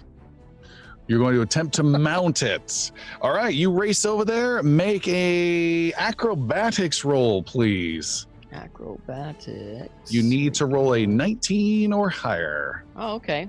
That's a 23. With a 23, you are atop the creature and have one action left. What's he gonna name this one? Stone Trapeze just doesn't roll off the tongue. It doesn't. It's really gonna suck when you get to fire trippy. Let's go, Stony. And he attempts to steer it towards the one to the south. Okay, you attempt to steer it to the south, and you have no control, and it does not respond in any way. All right. Sir Brenros, you just see the goblin has just mounted your someone off in the distance. You've got another one that's closing in on you, and you also see Sildren has outpaced you, but he's up to the north. What are you doing, Brenros?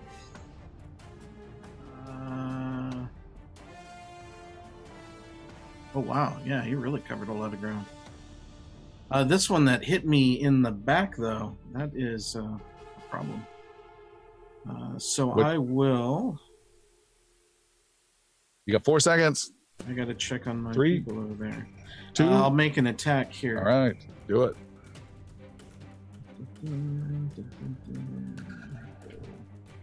Attacking this creature. It is just an undulating pile of stone. It's a shifting pile of stone. Shifting pile of stone. 30 points. Frustrated, you whip around, strike, and get a critical hit on the creature. Nice. Yes. That is 34 points of damage. Wow, you lop off its stone head and is still able to attack and function, but you did some big damage. Jeez. That was your first action. You have 2 more. The second will be an attack, a follow through. Good luck. A 28. Nice. Almost another critical hit. Good job. Is 13 more points of damage. All right, you continue to hack and hack. You have another action to go. This time I will brace and prepare for its attack. All right, Using shields up, Captain. Xander. Xander's gonna run right up next to Sir Brenros, or even past him, depending on his action speed. I'm guessing it's about here at 55. While he's racing by, Brenros is turning to him. What do you know of these? They're made of stone. I can feel that. Brenros, your move is 20. You're just a little bit further back than that, and you're good, Xander. That was your first action. You're super speeded. Yeah. I will elemental toss right at the stone thing with another bunch of rocks. Okay. So Xander's gonna use his aura. He's gonna use the orange aura as he's running up, and just flick it right at him. 25. 25. You strike the stone creature with more stones. And I hit it for 10. 10 points of damage. More chunks are taken off. It's still standing, but it looks like it's ready to crumble. You have an action left, I think, Xander? Yeah, Xander's gonna continue to run. You get him! Okay. He'll run a second time towards the big door. All right. Where the big guy is. Brenros, that creature attacks you with a 32 to hit. It hits. It hits you with its leg for 16 points of bludgeoning damage. And then a 20 to hit. And then a 19 to hit.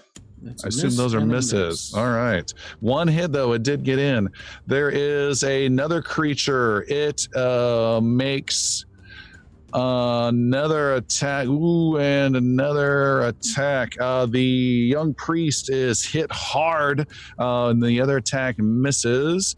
There is one of these destrier creatures of sand that's attacking no one for its first action. It is bucking off Jix. Jix, make a athletics roll to maintain mounted. That's 18. 18. Jix, you are bucked off and take 2 points of bludgeoning damage. And then to add insult to injury, it stabs at you with its horn for 27 to hit. Oh, that hits, yeah. And 10 points of piercing damage. And then it stomps on you with its hoof for final measure. But that's an 11 to hit and misses. Okay. There's one last of these type of creatures, and that's the one next to Idrisil. And you have wounded it slightly. Returns the favor with a natural 20 critical hit. Oh no! Idrisil, you've been stabbed for just 29 points of piercing damage. Nice. And then Idrisil gets pissed. It lowers its head down. You reach out, grab onto its horn, and snap off its horn with a critical failure. Oh my A god! natural 20 and a natural 1. Back to back. And then it tries to stomp you with a hoof and misses. Wow. I'm sorry, how many points of damage did you say? 29. Thank you. The last guy is this guy. He smashes the door, and steps into this small chamber to the southwest, just getting out of your vision, Xander. Ignal, you see Jix just got tossed and skewered. Yep, and I'm gonna laugh at Jix getting bucked off, Okay. and then swing right at this thing's face. Is that a whole action laugh or just With a natural 20? Natural Nice. 20! They're flying fast and furious. Oh my god, that's good damage. 36 points. 38 points of damage. Wow. 38 There you points go. of damage. I just don't want to do the math. It is dead. It shatters apart and crumbles. Wow. And then I'll race down. I'm sure it's going to take me 2 moves, but I'll get move down to this one next to Idrisil. Next to Idrisil. All right, you get a flanking section on Idrisil. Sildren, you're up. I had it, Iggy. I had it. You still have its horn embedded in your chest. See, I have it right here. I have it. Sildren will cast a level 2 heal on the Priest of Carahel. All right. Healing him for 23 points of Jesus. damage. You heal him greatly. He's stunned seeing you here. I You, give him by the way, recognize him. Okay. You recognize him from beneath the amphitheater. I knew it. Yeah. Okay. Sildren will just toss him a little wink. Call me later. And then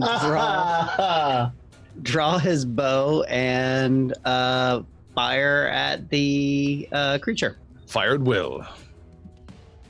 30 total. You critically hit with your Yes! shot. Nice. Jeez.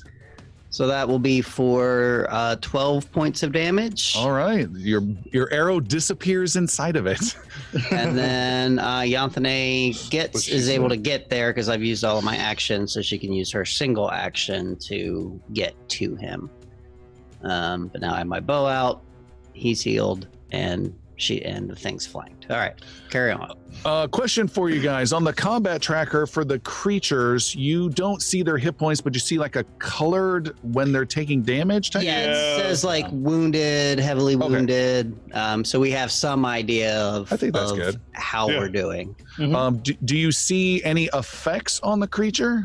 If Yeah, there is effects, yes. yeah. When you write them in, or you've given them effects, then we see them. If like you say that they're flat-footed or whatever, then they appear. Do you see any effects right now? No. Okay. No. All right, cool. That was Sildren, Yggdrasil. Ooh, okay. Flanking bonus, sir. Don't forget. Ranking bonus.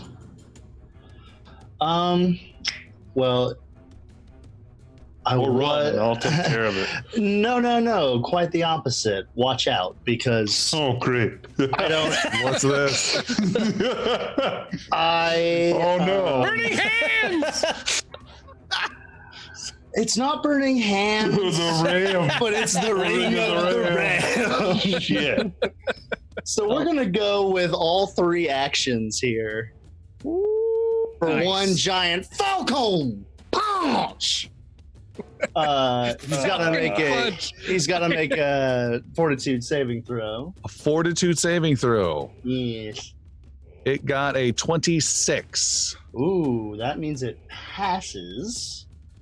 So let me get my ring of the ram. So on a pass, success. The target takes half damage and is pushed half the distance.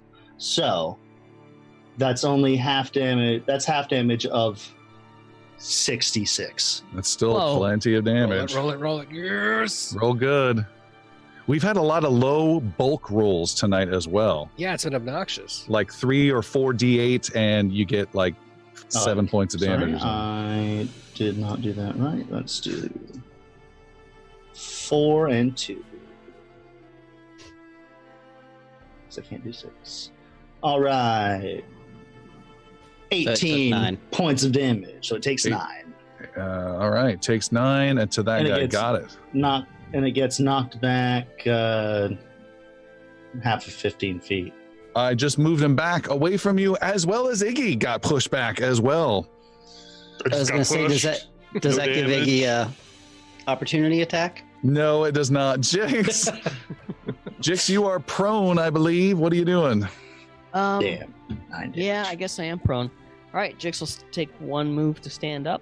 Okay, And then how far away is he from Iggy and that one?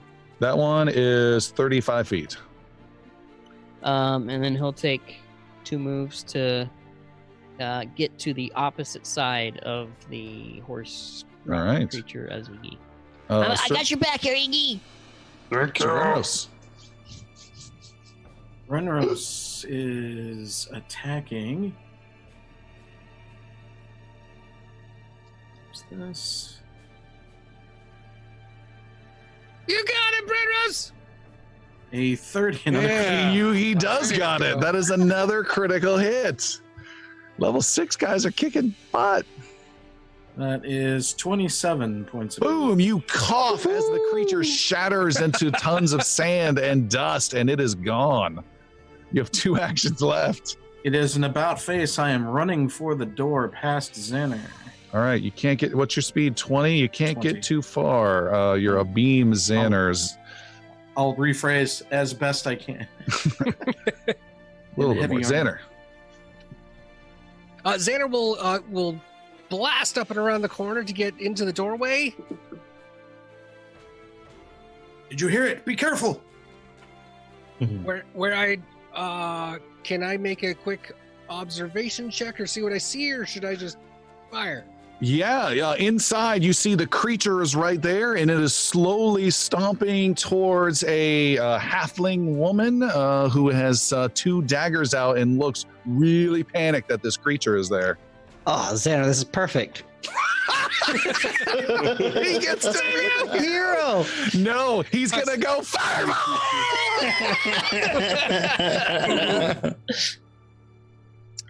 Point blank range, but not that bad. I will cast lightning bolts. You've got the best setup for any romance here. The door opens wide, the silhouette. Tiny little silhouette. You just need theme music. All right, it's a reflex save, is that right? Correct. All right, it makes a reflex saving throw of 27. Mother, father. Fine. He saves for half. And he will take 9. Damn it. 9 points of electrical damage. Ones. I threw 4 d12s, and 2 of them were 1s, and 1 of them was a 5. Ring of the Ram. I also have a little bit of bad news. When you light up this sand creature, it's a bipedal creature, a little bulky up top of the shoulders, no eyes, but you can see like a rough shape of a head as it's leaning in and stepping towards with these sand-like hands. You blast it upside with this lightning. The lightning lights it up, and where you hit it, the whole back and then around the front becomes glassy as the sand reinforces its protection, and it starts to gain armor from your blast of lightning. Okay. Yes. There is a creature that is turning around that is right next to the wounded priest and is making an attack against Yathane with a 28 with its horn. That will hit. Yathane has been struck with 12 points of piercing, strikes again with a 23 to hit. Also will hit. Yathane has been hit again, the poor bird, for 15 points of piercing, and it rears up and tries to hoof it. Yathane for 17. No. All right, done. That's some brutal damage on the bird. Yes, indeed. There is another one of these destrier sand creatures, and this is one that has been by the entrance that's been surrounded by Iggy and Jix. It's going to attack the one that most recently moved near it, and that is Jix.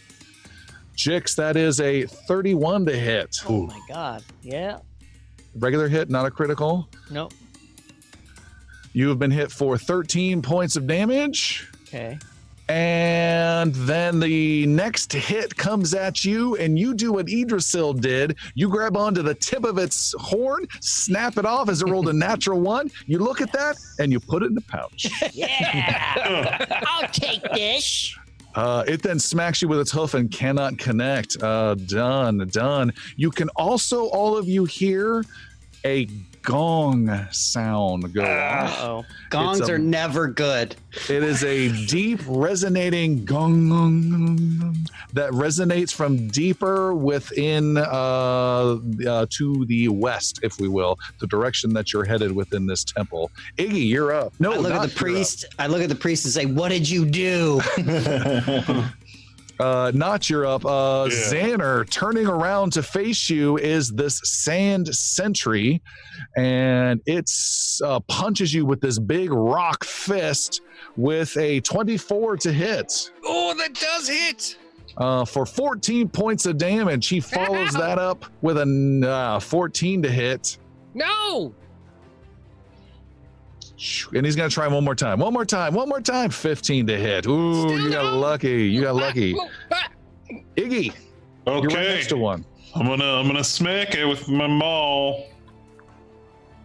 Oh, That's a natural one again. sure Natural is. This is swingy battle.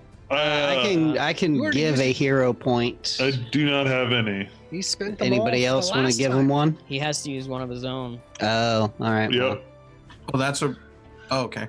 All right, you swing and miss, but you do actually connect and do 3 points of damage to the creature and send a bunch of those small pieces of rocks and dust into Jix's eyes. And Jix, you are blinded for 1 round. Ah! Oh, Ow! no. Shit! Oh, what the fuck? You'll live. maybe. And Mother come ringing back. I'll swing again with a natural 20. You roll a 1 and then a natural 20. You clear all the dust out of his eyes. Look at the damage roll. A 1 and a 10. How about a 10 and a 12, though? That's About good. 43 points of damage. Is that math right? Yeah. Oh my god. 43 points of damage. You then cover Jix and Idrisil with little pebbles and rocks of this creature as it shatters apart, and you have destroyed it. And then I will leave them behind and run 25 feet with my little legs. All What right, just happened?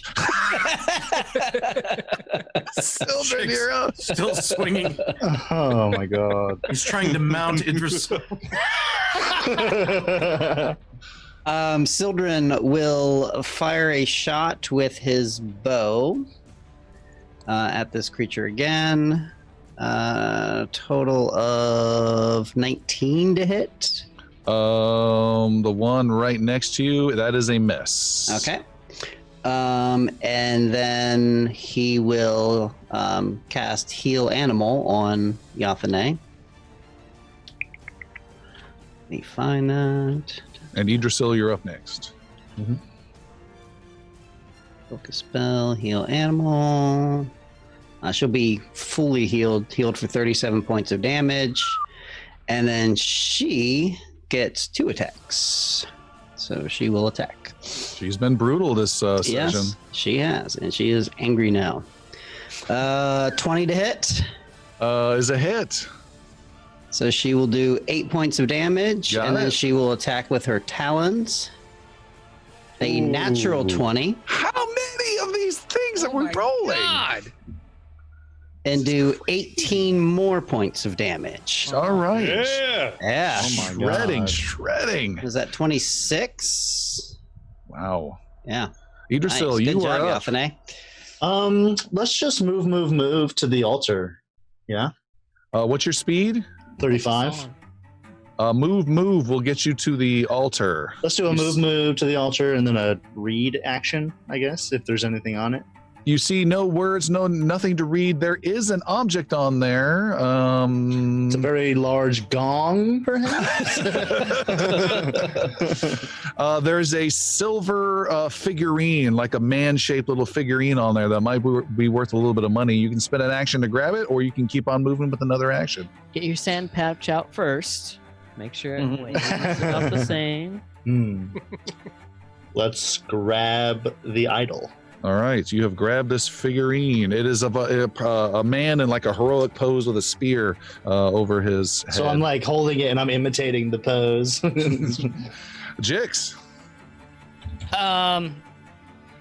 Jix is flailing, trying to like make heads or tails of whatever just happened. He just knows he got covered in grit and dust and debris.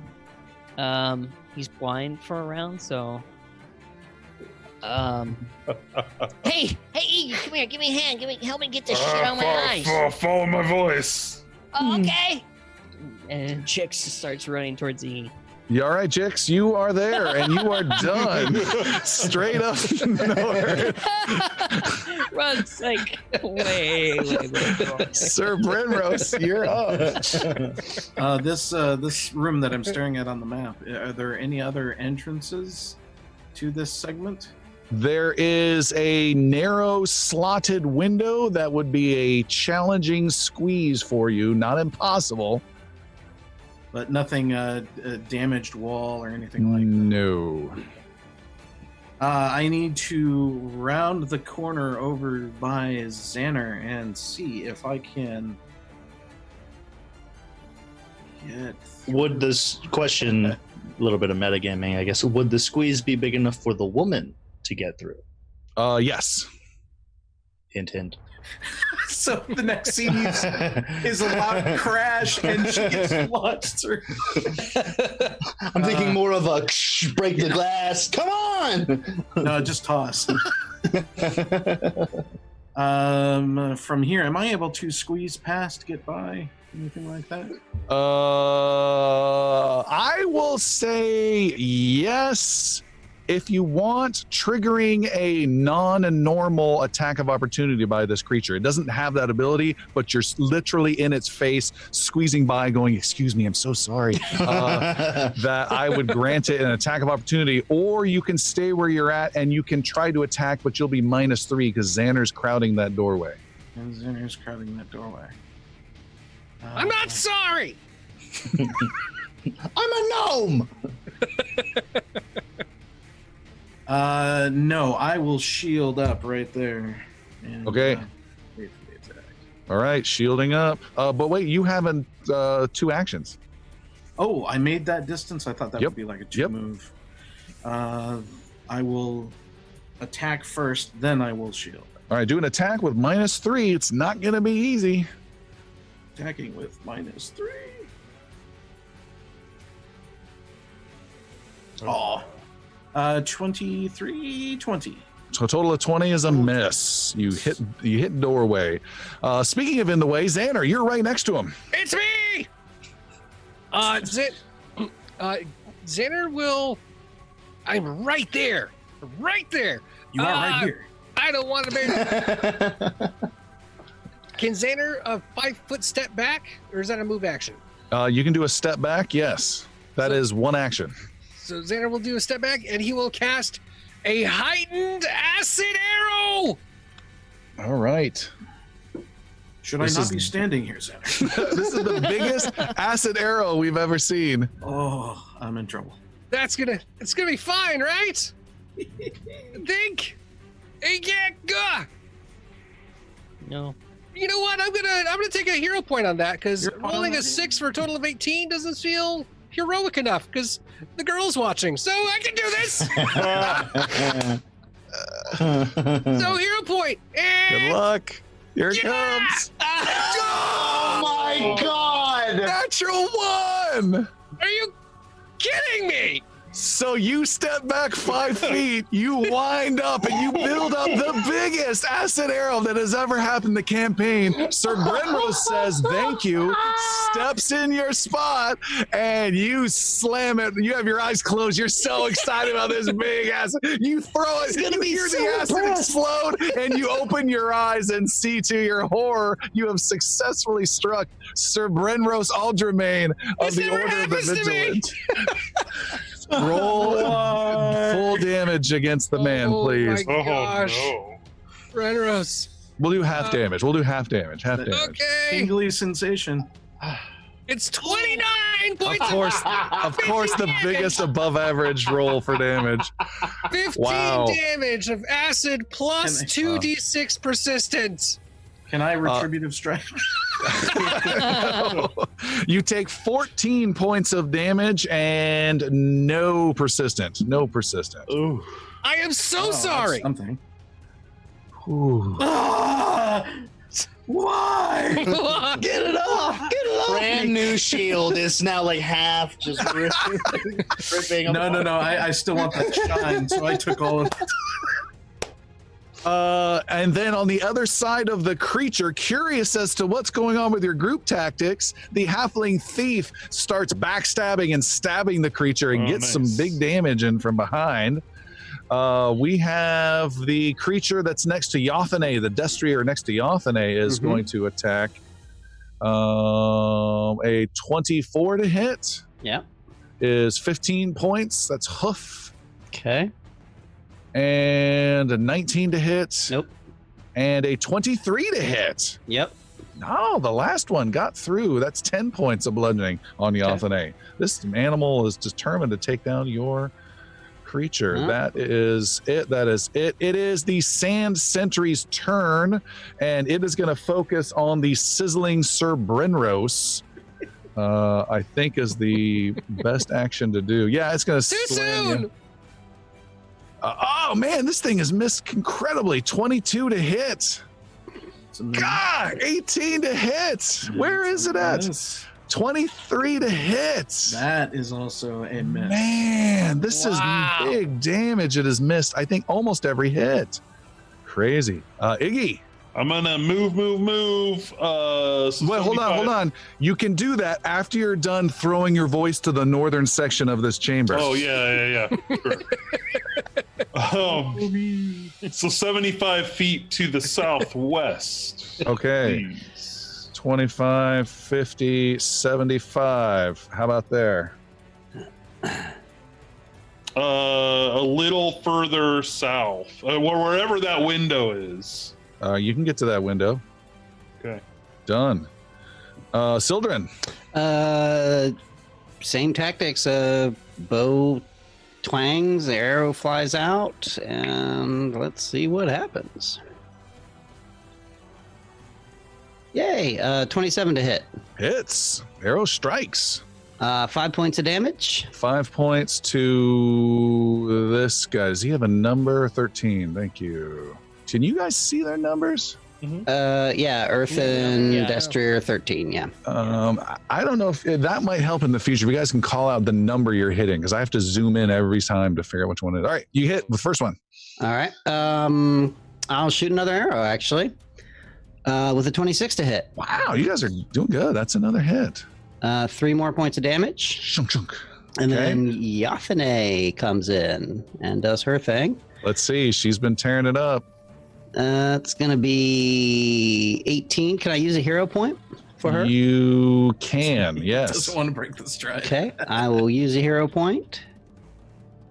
18 to hit again. Say roll. Nope.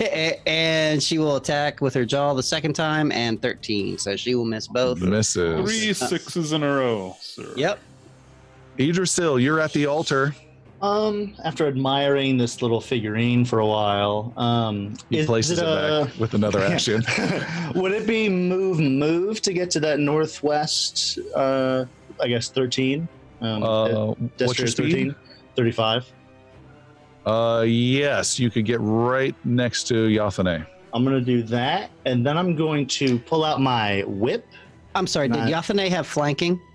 Yes. Then she hit. Well, she got a 20. No. I'm sorry that you did. That guy's on his butt. He doesn't. I'm so sorry. Why is he on his butt? He's been being hammered and hit. Yeah. Yeah. Oh. Oh, so he's already on his back. Okay, never Yeah. mind. So I mean, he's still conscious. He's still right. You just got a Well, big yeah. deal. I was just going to. I was going to trip him actually. So I don't do that. Instead, I'm going to just use my last action to hit him with my short sword. All right. And just- Racing across. 17 Oh, the to hit. tables have turned and missed.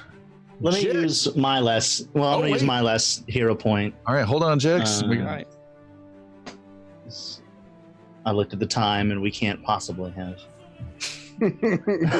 much more need for this hero point. So I'm going to use that, and not much better. 22. 22 strikes true All right, to number 13. and 6 points of damage. Okay, and more That's damage done to it. It is on unsteady feet. Jix, you are able to get the dust out of your eyes, and what are you doing?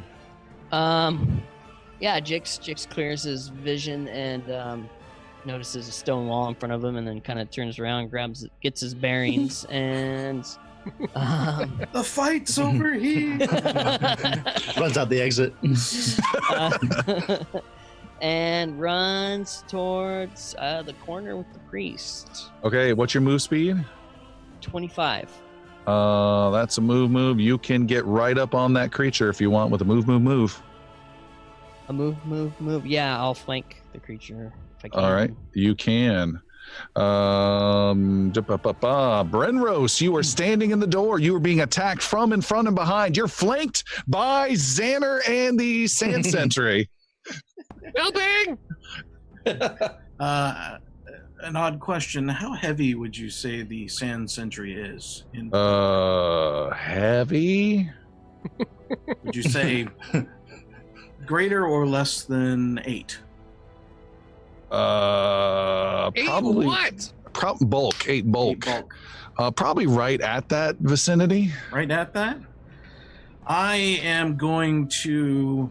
what the heck? If I can, I believe. I'd like to activate my belt that Xander gave me. Yeah. Ooh. And that converts 8 bulk into weightlessness, and I'm going to grab this thing and pull him out of the room into the That center. is very interesting. It just depends on what the item says. What is this belt? The lifting belt. Lifting belt. Sadly, no. I love it. You lift an object of up to 8 bulk. You cannot do a creature. Has to be a non-functioning yeah, I like the idea. It's just too powerful then. I would like to still follow through with that concept and grapple him and pull him out. All right. Make an athletics roll. You need a 26 or higher. Do I need a free hand? You do. Okay. If I put my sword away, that's an action. Correct. And then I will grapple this guy with. All right. And here we go. You said athletics? Yep. That's not going to work. I would like to spend a hero point. Okay. I'm seeing a lot of those come out. Yeah. And athletics. A 24. I don't think that'll make it for us. 24 is not enough. You can try again, but you'll be -5. It's an attack, if you will. No, I have my... That was my first action. Second action was sword away. Third action, raise shield. All right. And now my question is, when you raise your shield, do you point it to the south or to the north? He just gets under it and he's like, ah! Yeah, I totally turtle him. Xander, you're next. Yeah, I am. Let's get him. I would have been a hero or a damn Bro hero. side eyes him.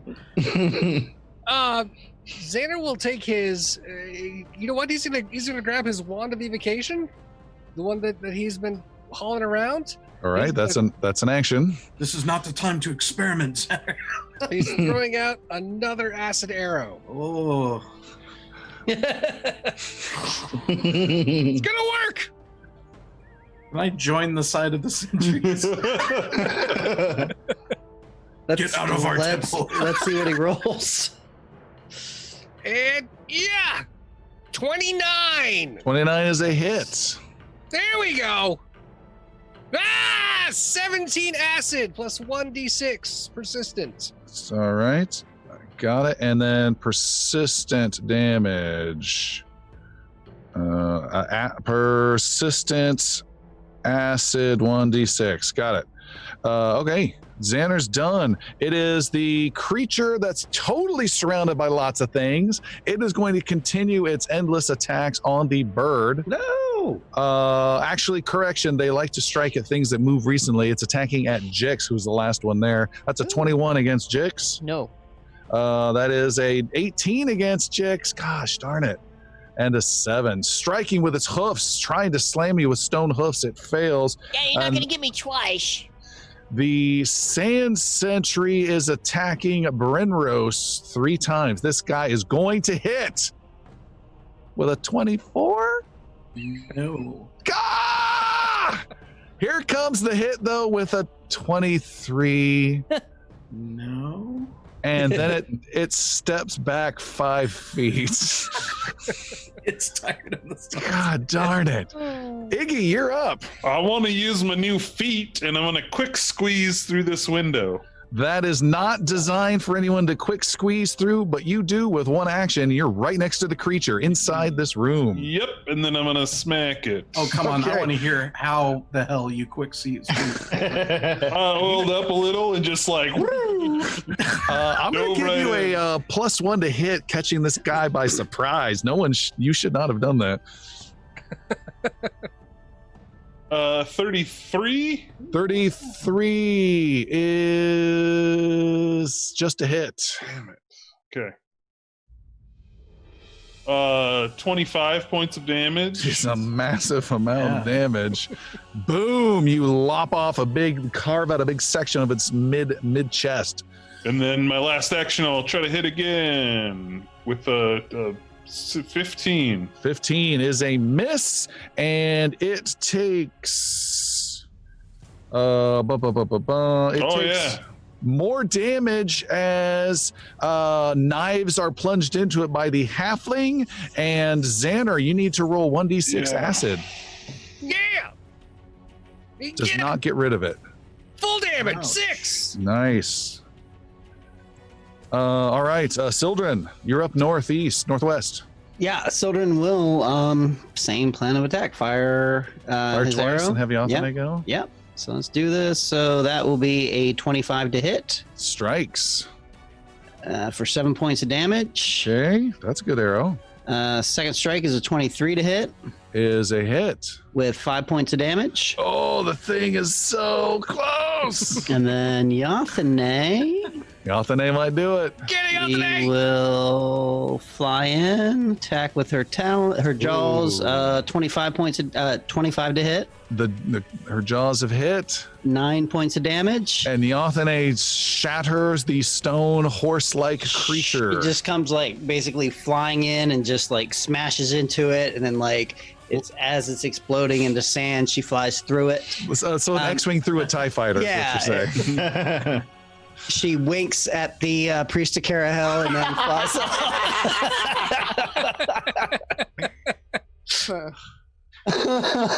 Done. Idrisil. Idrisil goes to stab and sees just a pile of dust. Let's just move to the party. South. Done. I'll just be outside the door waiting for Iggy to finish up. Jix strikes up a conversation. Who the hell are you with this priest here? I didn't even see the priest. I forgot his token was there. All I see is Jix. So I was like, yeah, I'll just leave. He says, "My name is Lazar. I know you. How are you? Oh, you found the stone marker too. This has all gone so wrong. What went wrong? I didn't do it. Our exploration here, we were looking for a treasure, but we lost Aelry." And he points to a section of wall that you all ran past, where you see there is a dead female human wizard crumpled in the corner. Okay. We have to rescue Palik. Where's Palik? He points down to the south, where everyone is gathered in a fireball-sized radius gathering. He's gonna be fine. You trust me. Okay. Sir Brenros. Yes. Move out of the way! We'll advance into the room, sidestep to the side there. There you go. Got it. And we'll make an attack and then brace. Attacking. The 24. 24 connects and hits the sand sentry. 12 points of damage. Is great. The huge chunks are falling off. Its head section falls off. There's a big gap there. There are arms and a loosely connected torso and legs. It is barely hanging on. Xander, what you got? He's winding up with a pitch. This is Xander's your gonna moment, cast Xander. Flaming Sphere! Okay. He's doing it heightened to make it as big as possible. We just traded out for the acid arrow, so it's not quite as good. No! He's gonna do acid arrow again! Brenros just reaches back. You want this one? Super heightened for a Yeah! 12! I'm gonna use my last hero point because I got one! This worked well last time. Yeah! I've got cover. A 20! A 20 hits where the creature's head would have been and flies past and misses. Come on! Looking great out there, Xander. Isn't he flanked or something? He has done far more damage against the party than for the party. Yeah, That's Typical. pretty normal. typical Xander. Just be an ant. Do you have an action left? No, Okay. demoralized myself. Chin up. She's watching. The Sand Sentry goes and it attacks at the person who has last moved, and that is Sir Brenros with a 19 to hit, a 15 to hit, and an 18 to hit, hammering your shield over and over, and bits of its fist are falling apart. It then takes D6 of acid damage. Please kill it. Xander. Xander. What? Yeah, what? Acid D6 damage. Oh yeah, sorry. 2 of these, right? 2d6. No, 1d6. One 1d6. D6. Sorry, it's 1. All right, that does no damage. That acid is just rolling down its glassy armor that you added to it. Rude. It does not get rid of it though. Iggy. I'm gonna scream in this thing's face, or where his face used to be, and just swing at it with a total of 31. 31 is a hit. 10 points of damage. 10 points of damage. It has 4 left. Yeah. So It has 4 left. left now. Damn it. Is that yet? Okay, I'll swing again with Ooh. 30. 30. That is a critical hit. It has 4 hit points left. How is 31 not critical, but 30 is? Wait, no, it doesn't. I'm sorry, I was thinking a different creature. Normal That's hit. all right. Normal hit. 29 normal hit. points of damage. Wow, 29 on a normal hit. And he's got 1 Barbarian. persistent damage, by the way. Iggy, take it down. Describe that. Oh, it just scatters more dust right into Idrisil. And Yeah, I just finished wiping it off. And then, There is dust everywhere inside this room. Brenros, Iggy, Idrisil, and the halfling thief Palik. She coughs a bit and smiles at none of you, but at Xander just outside. Xander runs into her. Xander runs right into the room. Dust it off. Football tackles her. He actually runs in to embrace her. And Xander! literally attack and literally kiss her. Whoa! Xander runs in, gives her a kiss. She steps back, stunned, slaps you for a point of damage, and we will stop there for tonight. Yeah. Woo! Thank you, everyone, for coming. Check us out on Twitch TV and Glorious Bars every Tuesday, 7 p.m. Pacific. Also, you can support us on patreon.com/ingloriousbars. We always appreciate the help, and we will see you next week. Thank you.